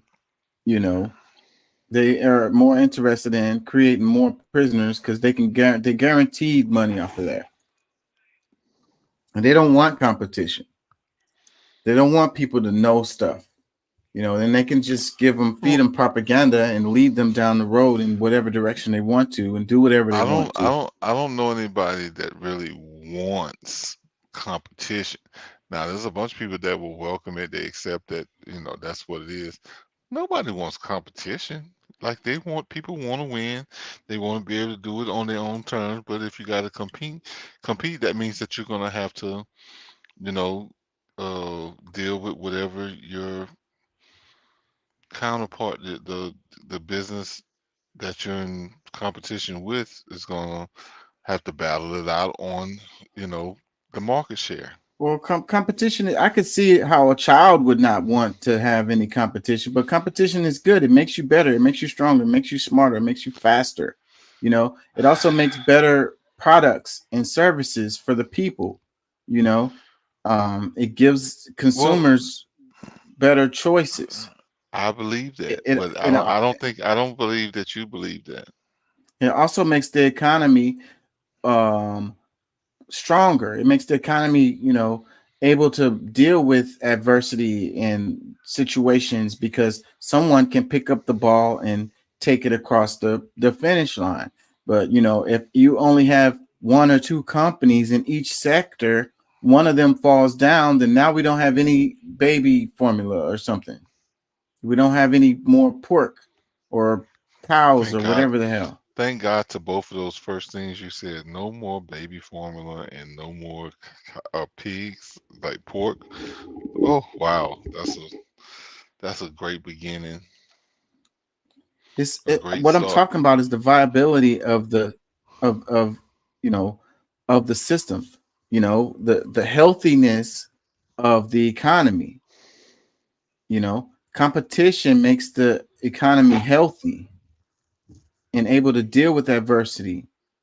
When you don't have competition, when you only have one or two companies in each sector, if one of them fall off, then the results are extra dramatic. Let me read some comments. It says, America will simply just make new laws. Another one, it says, because they give out free Pepsi. What? What does that got to do with it? They don't know. It's But another I'm one. just say, I Go gotta ahead. go soon. I gotta go soon. Like I'm exhausted. You know, I got like 4 jobs right now. Yeah. That's cool. I appreciate your time. Let me read a couple more comments. It says, because all criminals are free as a bird in the Netherlands. Also quite difficult to end up in jail there. What? Did you ever see? No, well, I don't know about the Netherlands, and it might be, but there was this place, I think Russia or close to Russia, how like the guy was in prison. He, you know, they let him leave prison to go to college. He'll come back. He gets a chance to go and visit with his, you know, family, doing different things, but he's locked up supposedly. Like that's some of the weirdest stuff that I was like, wait a minute, hold on. I thought y'all said this dude was locked up. He was, but with like a whole bunch of freedoms where he could come and go. They knew he was smoking pot and things in his cell. Or it was a bunch he was getting away with, but it is Yeah, I what saw it some is. stories like that, but I mean, the point is to rehabilitate them and get them ready to come back into society. And those kinds of systems, like the one you're talking about, is what does that. You know, our system doesn't. It's the opposite of rehab. It creates criminals and it leaves them like the longer they're in prison, the less they are connected to society. And when they get out, they get shocked. They don't even know how society is. Like they're oblivious. How can they integrate back into society when they've been completely cut off from it? Have no idea about the things that have changed.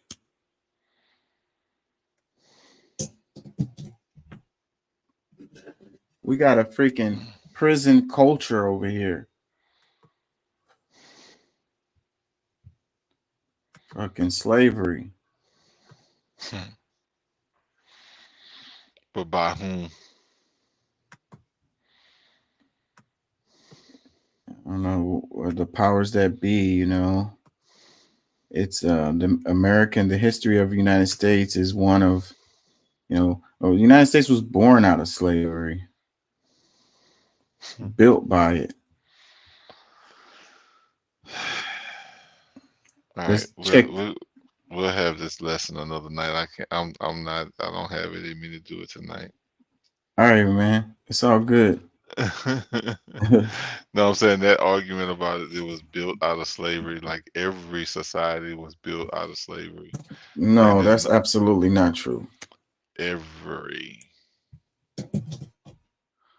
That's why I said we'll fight it another time because I already know you're not gonna agree. But yeah. I saw a story about on last news break articles because it's so fucking annoying how a lot of them are clickbait and then it has so many ads just jump on the screen and it's just the article don't even have any substance to it a lot of times. But I saw a headline where it was talking about the police chief here in Houston under fire as a result of right here. So I guess he scapegoated his two top dogs right underneath him because they are losing their jobs, or they're getting demoted as a result of this. And and then when I read the headline, I automatically thought, I was like, man, I bet you it's a lot of sexual assault cases are the ones that they're putting to the side, because I've seen a bunch of stories about people who get like sexually assaulted, and the police just don't really follow up on these cases. Like the women said that they were, sexually assaulted, and then the police don't do anything. Like they, a lot of cases like that. So let me read this. It says HPD assistant chiefs demoted due to more than 260,000 suspended incident reports, union says. So 260,000 suspended incident reports are reports of a crime being committed, and then the police just don't follow up on them, and they end up just falling off. It says Houston Police Department Assistant Chief Ernest Garcia and HPD Assistant Chief Kevin Deese were demoted after hundreds of thousands of reported crimes were suspended, according to the Police Officers Union. Part of these incident reports included thousands of sexual assault cases. The suspended sex assault reports first came to light in mid-February when Chief Finner posted to social media about a significant number of cases that were suspended. At the time, he called the situation unacceptable. About a week later, Finner held a news conference and explained that as many as 4,017 reported sexual assaults had been suspended due to lack of personnel. Some of the reported crimes went as far back as 2016. So yeah, they are making the excuse that they have lack of personnel to be able to, investigate these crimes. And it's like HPD has the biggest budget, the super bloated, like so many officers. I want to say we have more than anybody else.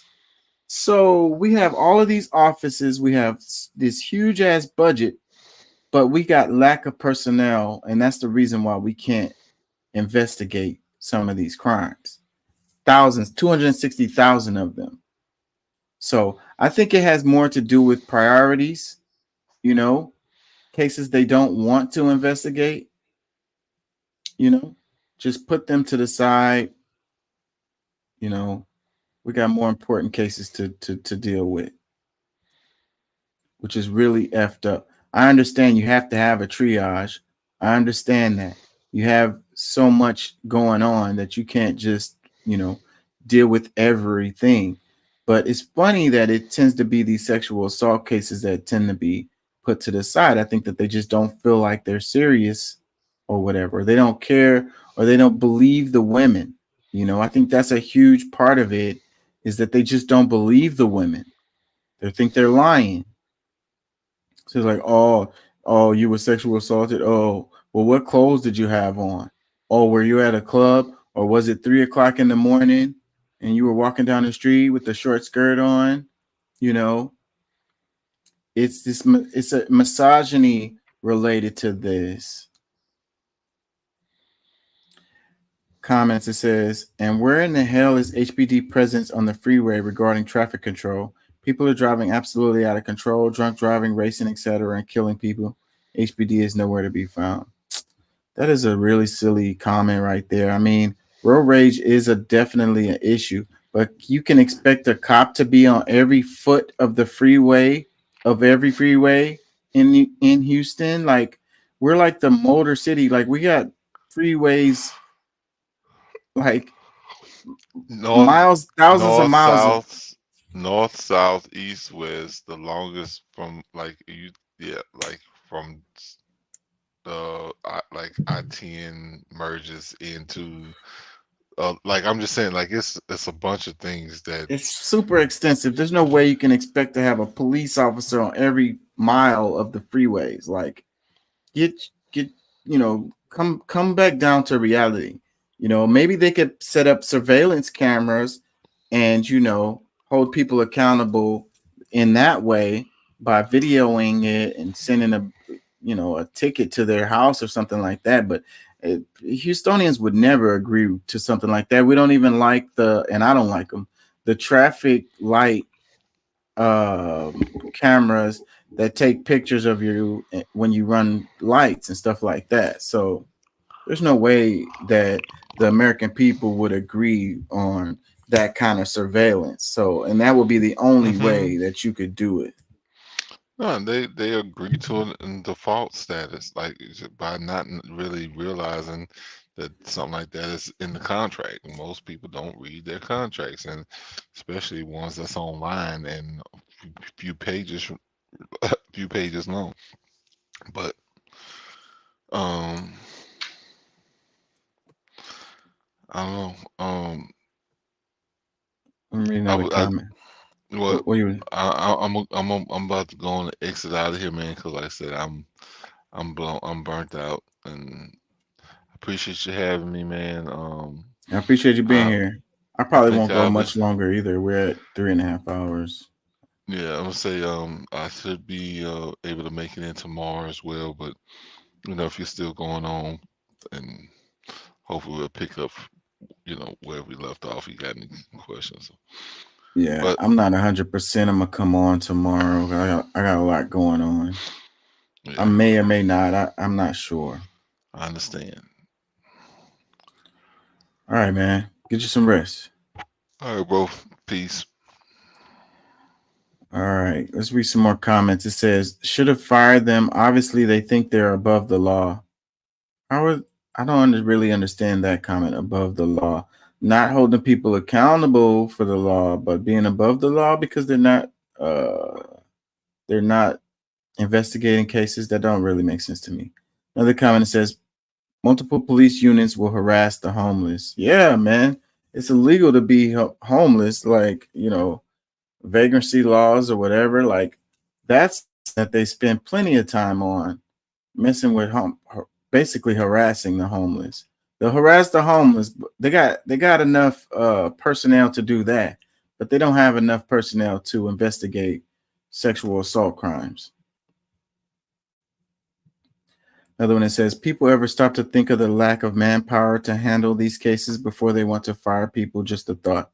Obviously, something isn't right if they got to the point where they decided to demote the 2 top cops in the city. I mean, there's only one person above them, is Chief Fenner. And, he probably had to do that, or whoever made the decision to keep from him losing his position. Lack of manpower. All the freaking cops we got everywhere. Criminal cases, like 260,000 of them. Sounds like neglect to me. I need to take a quick break.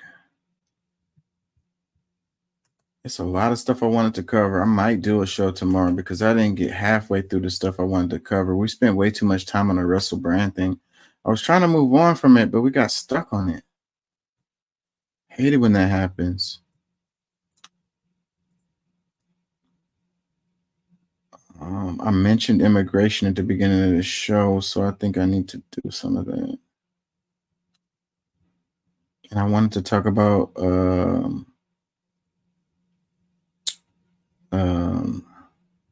democracy. Hold on.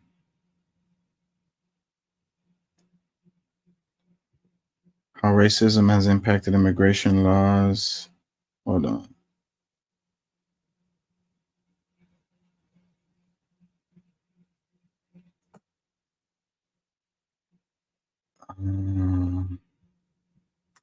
Immigration is the top button topic for this election, I think. And the media is focusing on it. Let me see.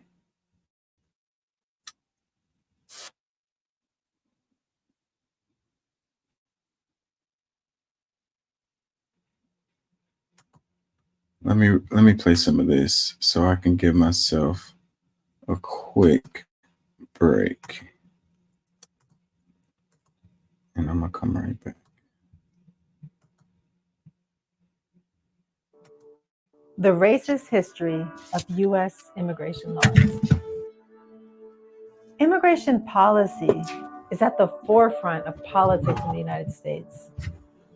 It's thus hard to imagine a time when the country had no immigration policy. Yet, just over 100 years ago, there was no border patrol, and passports and visas were not required to enter the country. The United States was a sovereign nation for a full century before immigration restrictions became a subject of political debate, let alone law. When the United States began to pass immigration laws at the end of the 19th century, these laws were overtly racialized and expressed a clear preference for people from Northern and Western Europe. The first major piece of immigration legislation was the Chinese Exclusion Act, signed into law in 1882. This act was overtly racist in that it targeted one specific group, Chinese laborers. In 1924, Congress passed 2 additional laws restricting immigration: the Immigration Act of 1924 and the Oriental Exclusion Act. These laws were designed to improve the racial stock of the United States. In the hearings leading up to the passage of these laws, Senator James Phelan testified, "We cannot absorb the large influx of people from Europe, and certainly not from Asia at all. The Oriental races are not assimilable. The races of Europe are potentially assimilable. We can make, in a few generations, a good American citizen out of a boy from France or England or Scotland or Ireland or German or Italy. Not so the black and brown and yellow races." Not so the black and brown and yellow races.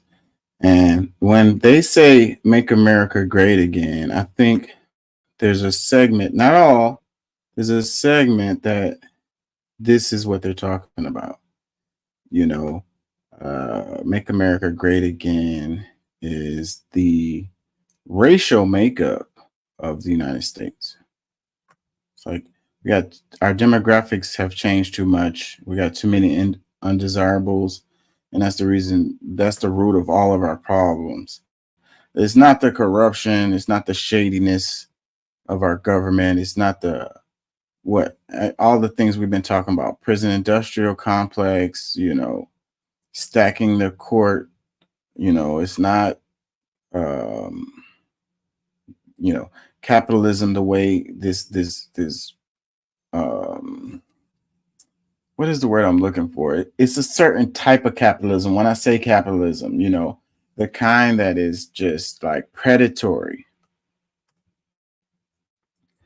Couple comments. It says institutional racism, Constitution of Liberia, Article 27B. In order to preserve, foster, and maintain the positive Liberian culture, values, and character, only persons who are Negroes or of Negro descent shall qualify by birth or by naturalization to be a citizen of Liberia.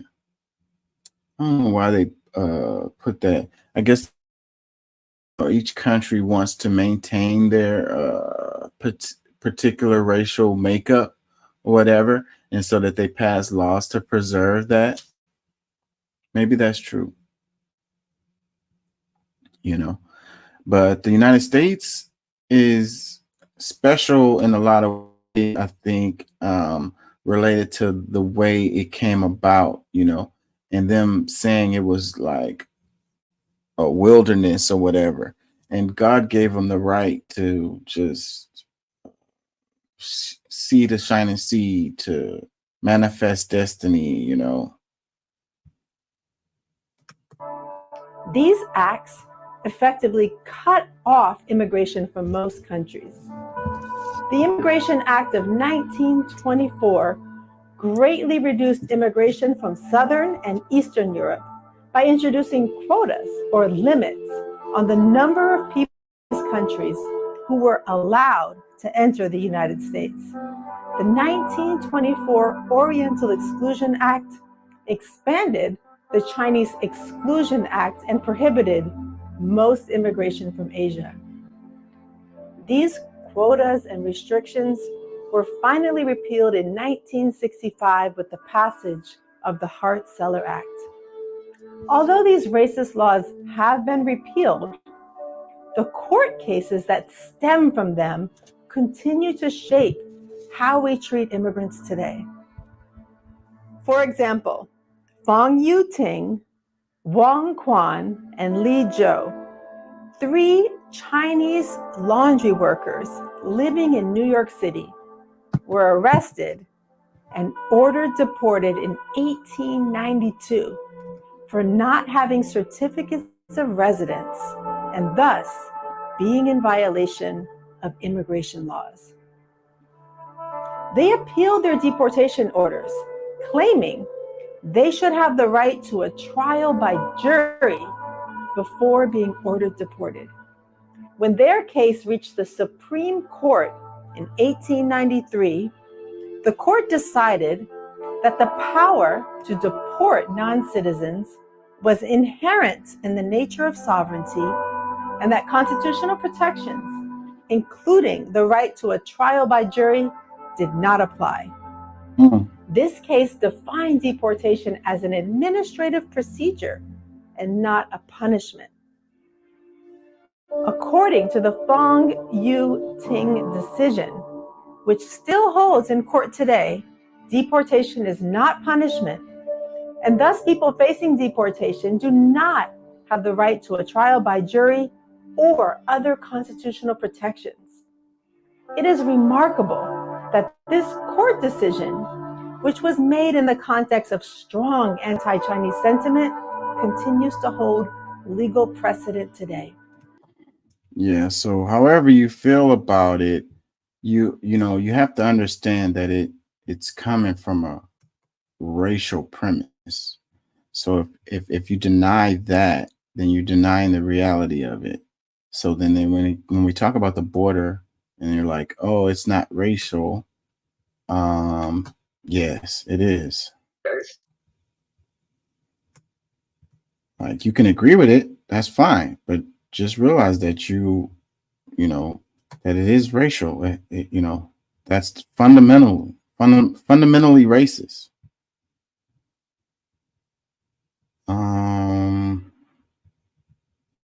Let's do some of this one. It says history and the law, how racism has impacted immigration laws.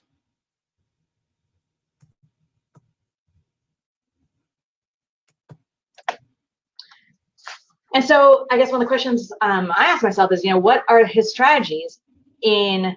Let me take it back a little bit.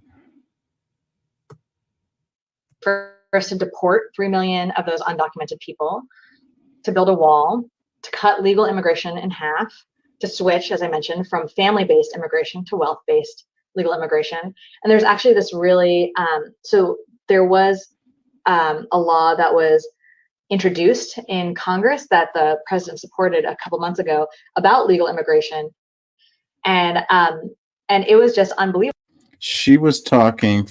This was when Trump was president 6 years ago.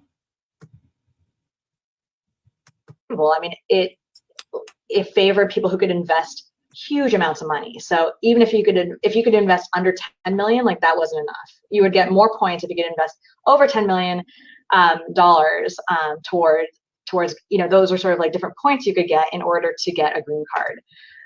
So favored the like hyper wealthy.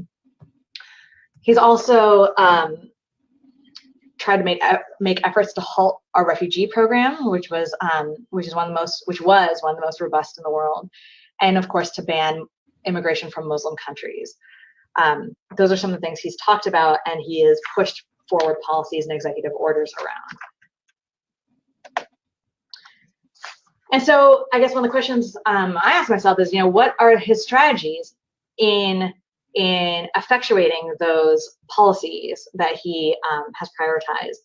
And one thing I see is the demonizing of immigrants. And so we know that he started his very campaign on June 16th, 2015, by saying, talking about Mexicans as being criminals, and this demonizing and this criminalizing of immigrants is a tactic.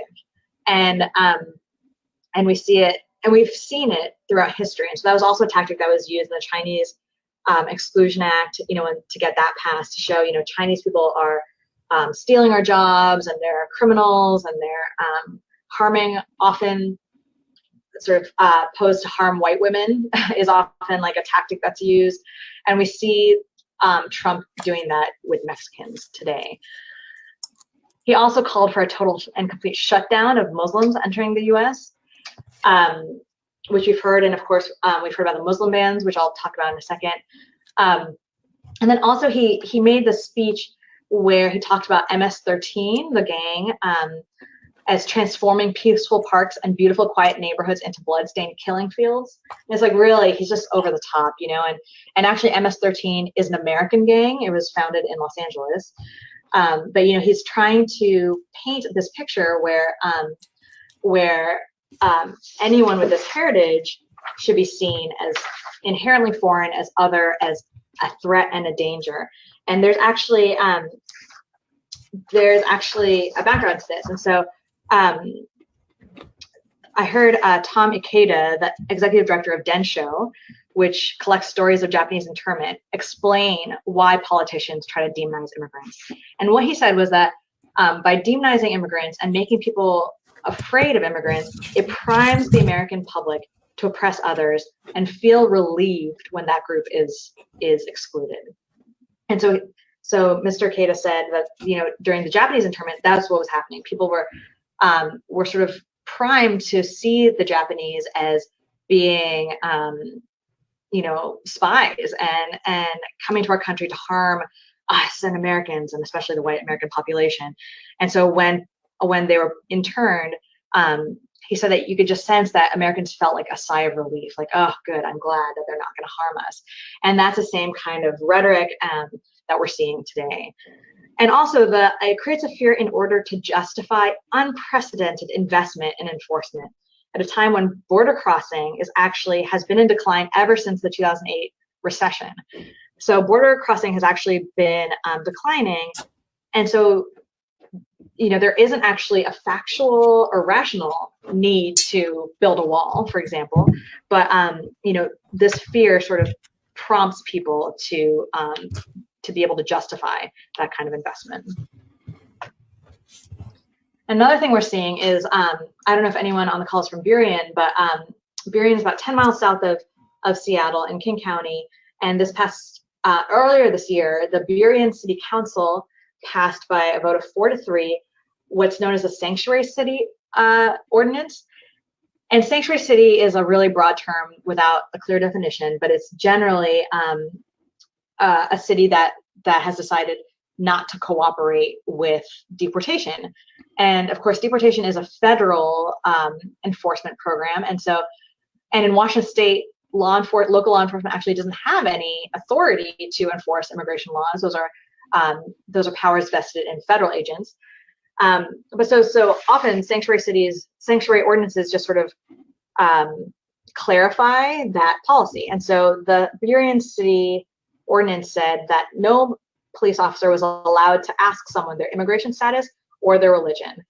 And again, that isn't actually earth-shattering or new. That's always been the practice, or should be at least. That's the practice that's actually in line with our Washington and U.S. Constitution. But they just sort of put it in writing, I think, in a way to sort of counteract the anti-immigrant narrative. And so then a group called Respect Washington, which is mostly funded from money outside of Washington, issued this ballot initiative to try to repeal that sanctuary city ordinance. And the language used just flows in line with all the sort of anti-immigrant rhetoric we have heard over the past 200 years. Threatens the safety of every Burien citizen, legal residents, by allowing criminal aliens like the one who shot Kate Steinle in San Francisco to prey upon people inside our peaceful town. And so a couple thoughts on this. Again, it's sort of pitting illegals or people who are undocumented against against a white woman, Kate Steinle. And actually the person who shot Kate Steinle was actually just acquitted. The jury found that it was not an intentional killing, that he was carrying a gun, but it just went off, and sadly, very tragically. The bullet ricocheted off of something else and hit Kate Steinle. So it was an intentional murder of this woman. But it still uses these ideas to try to prey on people's fear of crime. And this was just this past summer. And actually, they did gather enough signatures to repeal the ordinance. Prey on people's fear. It says, this webinar discussed the history of the United States and the racial dynamics at play in our immigration laws and system. All right, this kind of stuff can make you mad, but there's reality.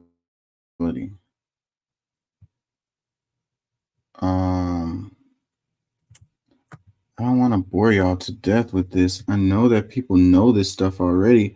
I just wish I could synthesize the history better.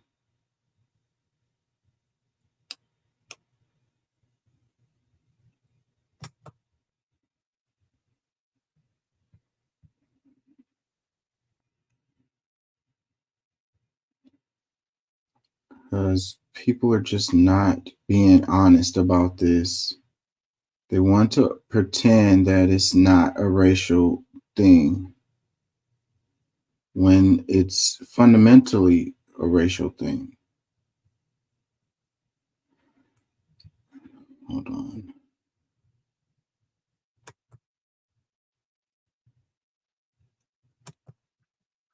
So the very first law, the case that answered the question of who is a citizen is sort of the infamous Dred Scott decision in 1857.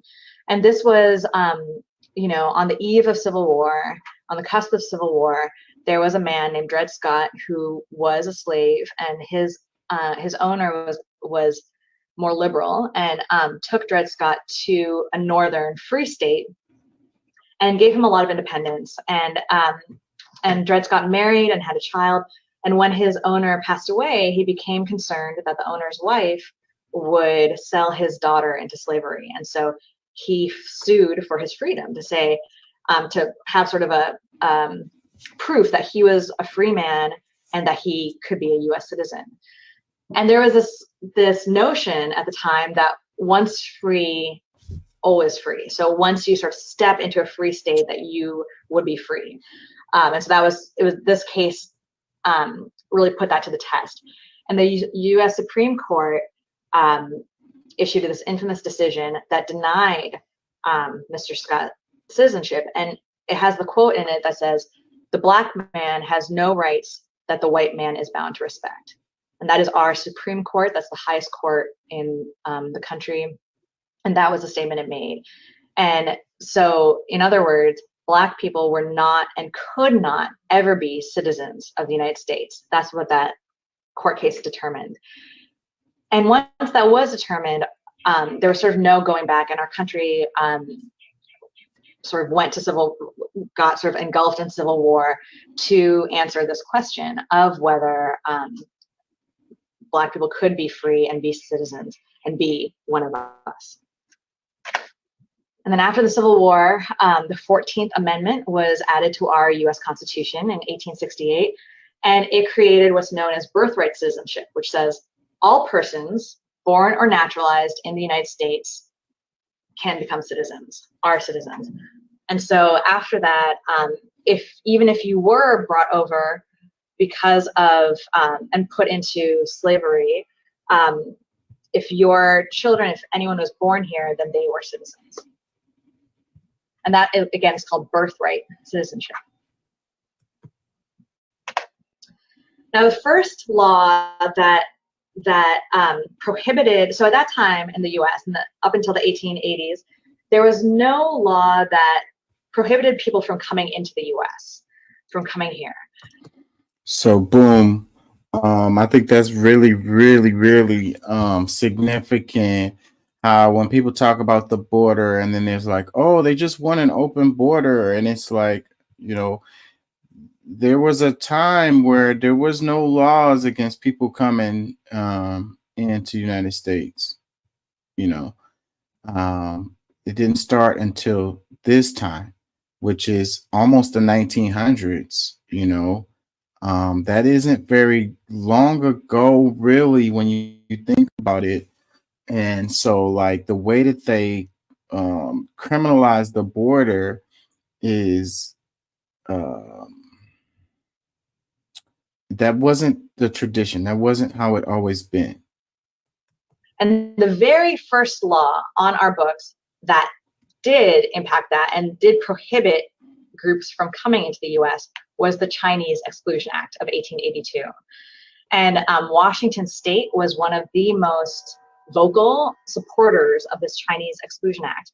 And on the right-hand side of your screen, there is a flyer for Mayor Weisbach of Tacoma, Washington. And it was a rally. And I actually, and I apologize for the offensive nature of this picture, and I hate it. So I'm gonna move to a picture of my kids just to give us some relief from watching that. But I'll still talk a little bit about the Chinese Exclusion Act. And so this is the very first law that puts into place limitations on who can come to the US, and it's entirely based on racism. And So the first law that prohibits people from coming to the United States is entirely based on race. Classism.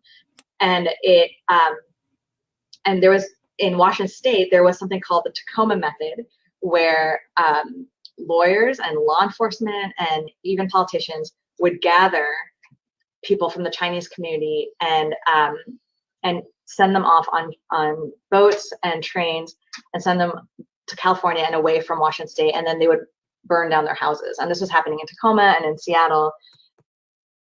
Hold on. Let me skip ahead.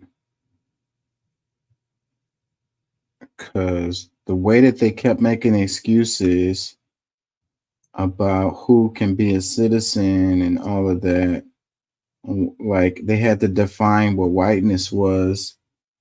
Let me see. It's coming up. Is it in this part?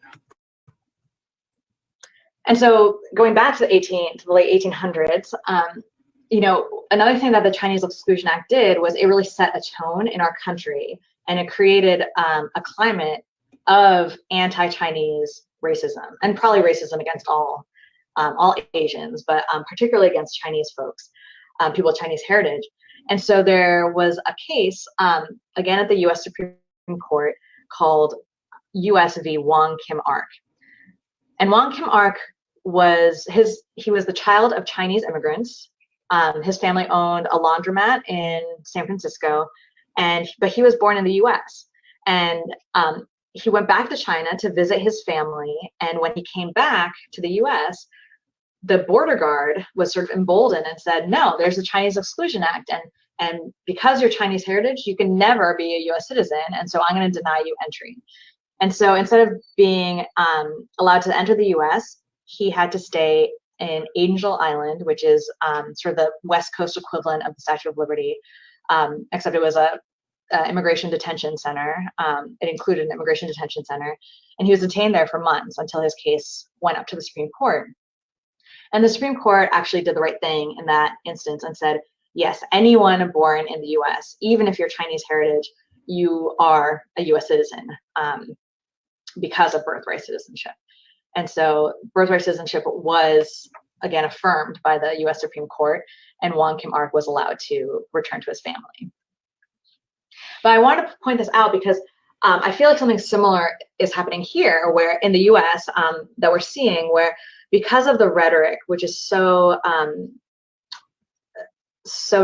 which has demonized immigrants, particularly Mexican immigrants, you see that there are a lot of Border Patrol agents and ICE agents who are emboldened and are acting more aggressively than they had in the past, because it feels like, oh, well, anyone is subject to their authority. And so we sort of see some of this activity now as well.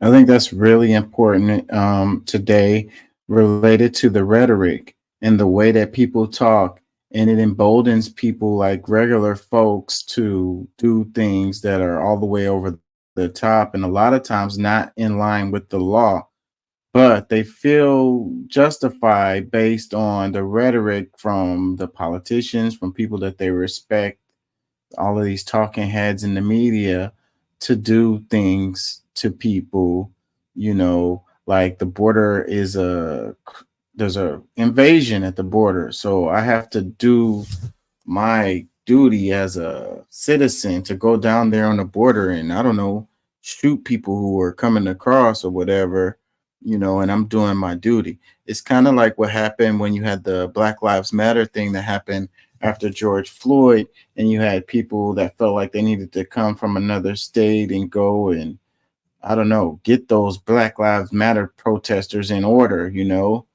That was based on all the rhetoric that they were hearing, and it felt them emboldened, and it makes these people into vigilantes or whatever. And it's like what I say, like, Batman is not a good guy, you know. He does whatever he wants to do, you know. I mean, we like to look up to Batman and be like, you know, Batman is a hero or whatever, but he's not. He's just a vigilante or whatever. So, you know, vigilante justice is not following the law. There's a lot of people running around who think they're Batman, basically, is the reason why I said that. So the last little part. So in 1906, there was the Naturalization Act, and that went to the question of who can become one of us, who can become a U.S. citizen. And the determination it made was that only free white persons and aliens of African nativity and persons of African descent can become United citizens because of naturalization. Only free white persons. And so, and people want to say that the stuff related to the immigration is not racial. So even if your people came to the U.S., they could only become citizens if they were white. And so this was the law in the books, right? That only white people could become citizens. And so one of the things sometimes I hear, particularly from people with European heritage, is, why don't people just follow the laws, and why don't they just, my people came here legally. And I really think about this history a lot in that context, because actually there hasn't been anything really up until today that has really limited European migration or immigration. So it's like, my people came here legally. Why come they just can't come the right way? Well, if you're European descent, then they're going to let you come over and it's legal. So if you're not European descent, then you're illegal. So there's no way for you to come over here legally. So they can't do it the way that you did because of their freaking ethnic history. But throughout this history, there has been limits on other groups, right? And then not only were there limits on who could come in, but once you could come in, you could only actually be a citizen and stay legally for your whole life if you're white, right? And so so the laws were really just different depending on your race. And so this was the law that was passed by Congress, and then in the 1920s, that law was challenged, and it was challenged by Mr. Takao Ozawa, who was Japanese heritage and living in Hawaii. And Mr. Ozawa didn't challenge the constitutionality of those racial restrictions. We have another part of the 14th Amendment is the Equal Protection Clause, which says that people have to be treated equally by our government. And so there could have been an argument, he could have made an argument to say, that law violates equal protection. It favors white people over people of Japanese ancestry or Asian ancestry or any other ancestry, and therefore it's unconstitutional. And we don't know how history would have responded to that. We don't know whether the US Supreme Court at the time would have accepted that argument, and we'll never know. But instead, what Mr. Ozawa argued was that Japanese people are white. Japanese people are white, so you can't do that to us. And his argument was that Japanese people are white because their skin color is light-skinned, like a white person's. He had converted to Christianity, so he said, our religion is similar, and he was fluent in English. And so basically the argument he was making was that he was fully assimilated into whiteness. And I just want to point out this dynamic because I feel like to this day, this is still a dynamic where we see that that in order to sort of to assimilate into mainstream culture in America means to assimilate towards whiteness, and it's something that's pitted, particularly Asians, against white and Black people and other groups of color. And you see Mr. Ozawa really actually making this as a formal claim that he was as assimilated as could be, and therefore should be thought of as white. And the U.S. Supreme Court was unanimous, and they decided that no, Japanese people are not white, and to be white means to be Caucasian, as science at the time defined being Caucasian. And one of the arguments the court made, the court responded to all of Mr. Ozawa's arguments and said, you know, even though you're light-skinned, we can't really just rely on skin color, because even among white people, you know, you have and this is the justice's words, you have the swarthy, dark-skinned Eastern and Southern Europeans, and the fair, blonde, Northern Europeans, but they're all white. And there have been essays about sort of when the Irish became white and when the Jews became white, because at certain times in our history, there was, of course, prejudices and discrimination against those groups as well. But at this point, the court decided that to be white meant to be Caucasian. Oh, someone asked a question, which is a great question. What does aliens of African nativity mean? That means, that distinguishes between people who are Black but living in the Caribbean, for example. And there was this fear at the time of members of Congress that there would be this influx of people from the Caribbean, which didn't materialize. That phrase, aliens of African nativity and persons of African descent, I think that was, again, like a tip towards the 14th Amendment and the freeing of slaves. And I think that was actually largely symbolic, because there wasn't actually that much migration from the African continent at this point. But so another thing about what the court did really was they sort of made this determination that to be Japanese was to be perpetually and inherently foreign. No matter how much you assimilated, that you would always be seen as foreign, and you could never be one of us. You could never. And, you know, a lot of the arguments all the time is that these people can't assimilate. They won't assimilate, that their cultures are, against our culture, and they never can assimilate, like Muslims, Africans, or whatever, Haitians, if you will. They're never going to be able to speak our language. They're never going to, fit in with us or whatever. So that's the reason why they shouldn't be able to, come. But it's like, so in this one, the distinction is Japanese is perpetually inherently foreign. So it doesn't matter how much you assimilate, you're still a foreigner. So they make the arguments that, these people won't assimilate. Well, that's not good enough either. Never be a citizen. Oh, gosh, sorry. And so the following year, my people in the Pan-South Asian way, they brought a case because, so Mr. Bhagat Singh Thind, who is from India and was living in Bellingham, Washington, he brought a case because Indians at the time were actually classified by science as Caucasian. And, we know that these groups, the categories were really broad. I believe they're Caucasian, Mongoloid, and African. And they're, totally based in steeped in the racism of the time. And they're inaccurate. But Indians were actually classified as Caucasian. And so Mr. Thind applied for citizenship, and citizenship was actually granted. But almost immediately, the government rescinded the citizenship, and the government filed a case with the U.S. Supreme Court saying, does Mr. Thind, who was born in India and is Hindu, they made sure to say, is he white? And Mr. Thind is a really interesting person. He was actually the first person in the history of our country to serve in our U.S. military with a turban. and he fought for the U.S. in World War I. And so I think that was another reason why he decided to apply, because he really saw himself as a patriot of this country and was really proud to be a part of this country and fight for this country. And because of course, the classification. But the same U.S. Supreme Court who answered the question in the Ozawa case, again, unanimously said, well, you're not white.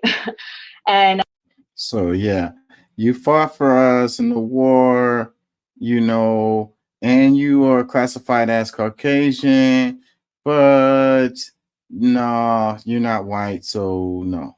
I know we said science, but we didn't mean just science. We meant science, Caucasian plus the popular meaning of white person, which we all know means skin color. But they couldn't at this point say that it was Caucasian plus skin color, because they had already made this whole argument about how skin color isn't a good proxy because whiteness has so many shades.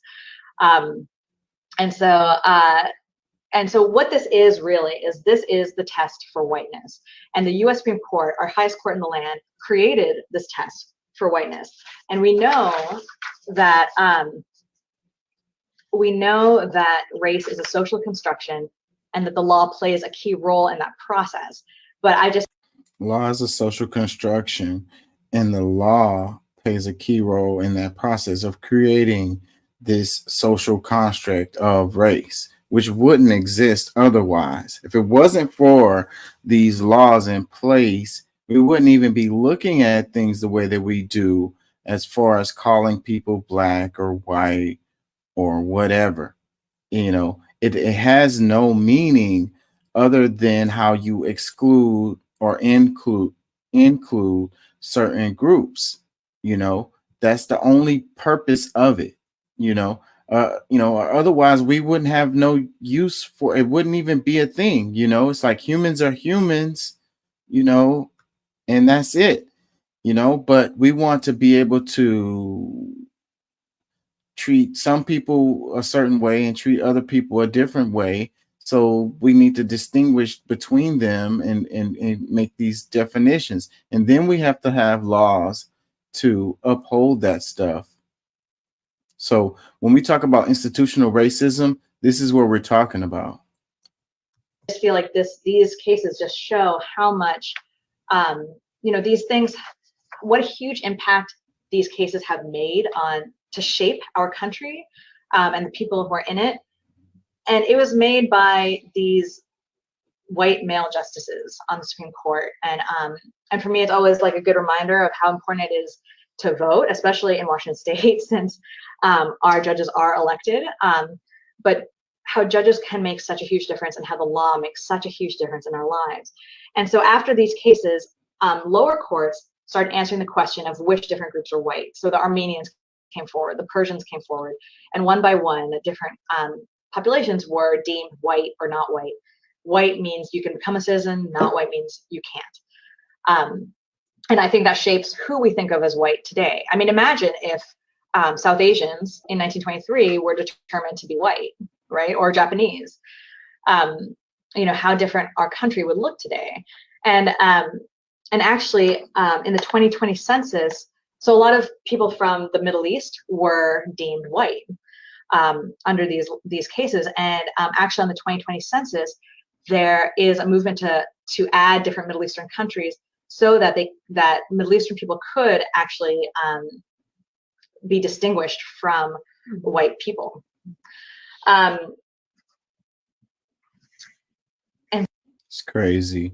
So the Middle Eastern people are white, but they're Muslim, so they still can't come because of that. I want to move on. This stuff right here is heavy and makes everybody get upset. So I'm gonna do some quick little ones before I get out of here. I guess I might have to do a show tomorrow because there's so much stuff I intended to cover that I didn't get to. Frustrates me when that happens. We spent way too much time on the Russell Brand thing, like over an hour on that shit. And I didn't even intend on covering the Russell Brand thing. It was just kind of a thing that popped in my mind. Whatever. Check this out right here. It says, Does a 4-day work week really work? Companies share results after pilot study. It says, do fewer working hours boost a company's overall productivity? 1 year after 61 companies opted to participate in a 4-day work pilot study, 89% of the companies are opting to keep the structure in place. More efficiency, happier employees, and lower turnover rates are among the positive results found by the study, announced this week. You know, there's a lot of evidence to support a lot of this stuff, and it's been around for years. And it's just, I don't understand how slow we move and how crazy it is. And the society is so programmed and brainwashed. You know, it's like, you know, we really just want to have this, use the whip to control people. Like, you know, people only going to do right if you know, treat them horribly. And if you treat them too good, then they're just not going to act right. You know, like that's the basis of things. And it's not true. You know, you treat people good, they tend to behave better. You know, it's true. And I don't know, man, I wish our society would just move on with this stuff, but they don't want people to have freedoms. You know, they don't want people to have quality of life, like the average folks. Like, only the upper people get to have quality of life and have freedoms and stuff like that. So that's really what it's about. It's about creating others, and it's about exclusion, because I don't feel like I'm better than you if you have the same amount of rights and privileges that I have. It kind of goes back to the same thing we're talking about with the immigration stuff we were just talking about. What makes me feel good about myself, what makes me feel special, is that I can have things and do things that other people can't. If everybody can do this stuff, everybody has a work-life balance, if everybody works a 4-day work week, then what makes me so much better than them? You know, how can I say that I'm better than them? You know, it's a real ugliness. You know, why do people have to feel like they're better? Like they need justification for their thoughts of being better, you know, that they're superior. You know, I worked harder than you, so I deserve to have, you know, better work-life balance. Or my parents and grandparents, you know, worked hard and saved money and left money for me, so I deserve to have a better work-life balance than you, or whatever. You know, I went to school and got a PhD or a master's degree, so I deserve to have a better work-life balance than you, you know? Another comment says, I'm guessing they work 10 hours a day instead of 8. I don't think that's true. Let's see some of the replies.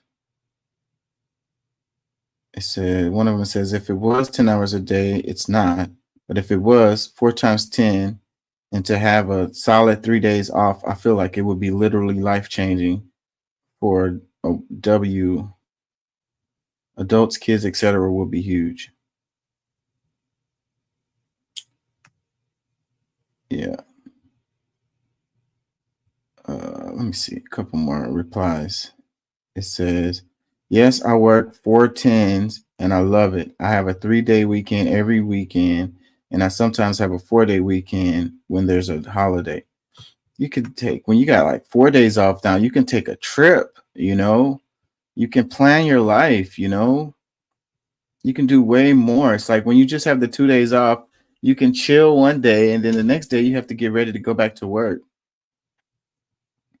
It says, no, Germans work 36 hours a week and are also introducing a 4-day work week with no more daily hours. Another comment says, honestly, I'd rather go full blast for 32 hours than drag through the full 40. It says, my son switched to a 4-day recently and he said it's the best. Plus, he's fully remote. I wish more companies would consider this. Another one says, normalize this. I will literally work longer hours in the day for this. Another one that says, I work 4 10-hour days. I love it. Another one that says, work BS, non-productivity. It says, I've worked 4 10-hour days for the last 15 years. Yes, it works. 3 days off every weekend is nice. Another one that says, of course it does. Just as free education and healthcare, every other developed country in the world do these things. It just doesn't fit corporate American greed.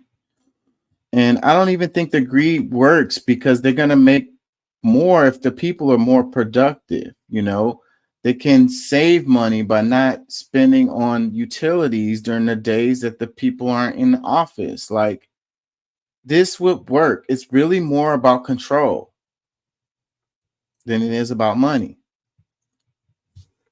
Another one that says the focus now should be about the quality of life. We don't want to work like our grandparents anymore. I would love to polite something like this. More companies should consider this practice. Yeah, it makes my head hurt why we don't do a lot of stuff that just makes sense, like free education, like improving our healthcare system, like hate. You know, control. Those are the reasons.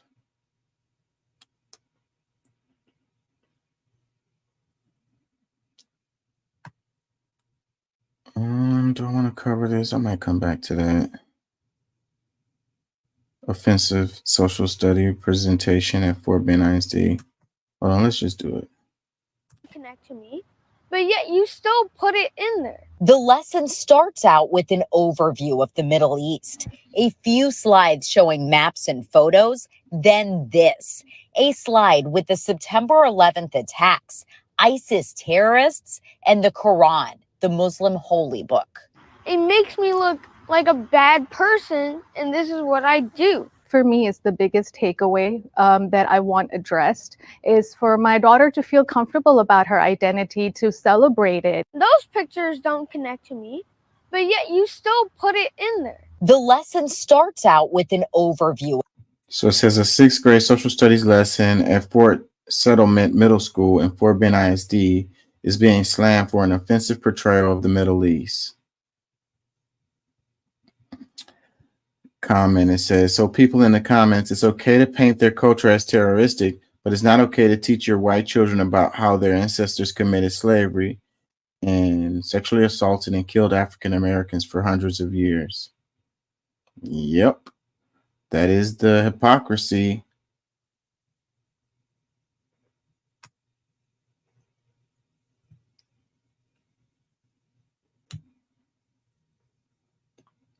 It says every country culture has serious negatives about it. It is what it is. I'm of German ancestry, and how could I expect the Holocaust not to be spoken of in a report on Germany? That's just part of our history, whether we like it or not. Yeah, but this one looked like it was kind of slanted. And then like the previous comment said, if they did a story about, you know, the history of the United States and the stuff that they did with settler colonialism and what they did to the Native Americans and what they did to the African Americans, then a lot of people would have a problem with it.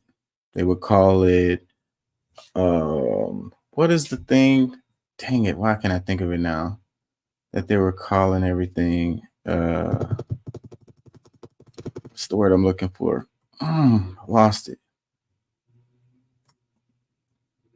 Anyways, they would call it that. They would call it woke. That's not what I was looking for, but what was it when they was talking about this 1719 project? I can't think of it. It says, don't come to another country expecting it to revolve around you. Okay. How do you know that these people are from another country? Because they're Muslim? You're assuming your bias is showing. It says, my grandfather fought alongside one of his World War II marauders named Muhammad. I don't have his last name. A Muslim American who fought bravely for the democracy and the right to be free. No one should ever disrespect someone's religion, especially in school. Another one says that teacher should be fired ASAP. Another one, it should show George W. Bush was the one that actually planned 9/11. Another one that says the CIA should have been on that 9/11 slide. Another one that says people demonize things they don't understand. Ironically, they worship the same God. I'm telling you, the difference between Christianity and Islam is very slight. And if you don't believe me, you don't know anything about Islam. Another one, it says, you can't be black or Arab in this country without having some type of racism. We want to say, it's not about race. I don't see race. Okay. Okay. Another one says, go cry effing river. They do black folks like this every day. You know, black people are always making comments like that related to that. So it's like, okay, so, you know, that doesn't belittle what happened to this person because something happened to you or whatever. Like, we should have solidarity with these people, you know. When people get done wrong, regardless of their skin tone, religion, or whatever, we all should stand up for them. Otherwise, at some point, they're going to come for you. Like, you're like, oh, I was done wrong, so I don't care that they're doing you wrong. Like that. Do you feel good about yourself about having that kind of point of view on things? Like, just that you made that comment, that you felt like it was something that you wanted to say, it shows your integrity or character. It says, cartel doesn't connect to me as Mexican American, but they are factual and important to learn about. I don't take offense because they are not me. White people owning slaves aren't present, but still factual and important to learn about. Every culture has their negative side, but still important to learn about. History shouldn't be sugar-coated because they offend anyone. History is important to learn so it doesn't repeat itself. Just another group trying to act a victim. Society is all about feelings and emotions now. Trying to act a victim. And that's what makes a religion. They're basically saying that religion is terrorist. So that is not historically factual. You have terrorists who are Christian. You have terrorists who are whatever religion. It's not terrorism, is not specific to one religion. So that is not factually correct.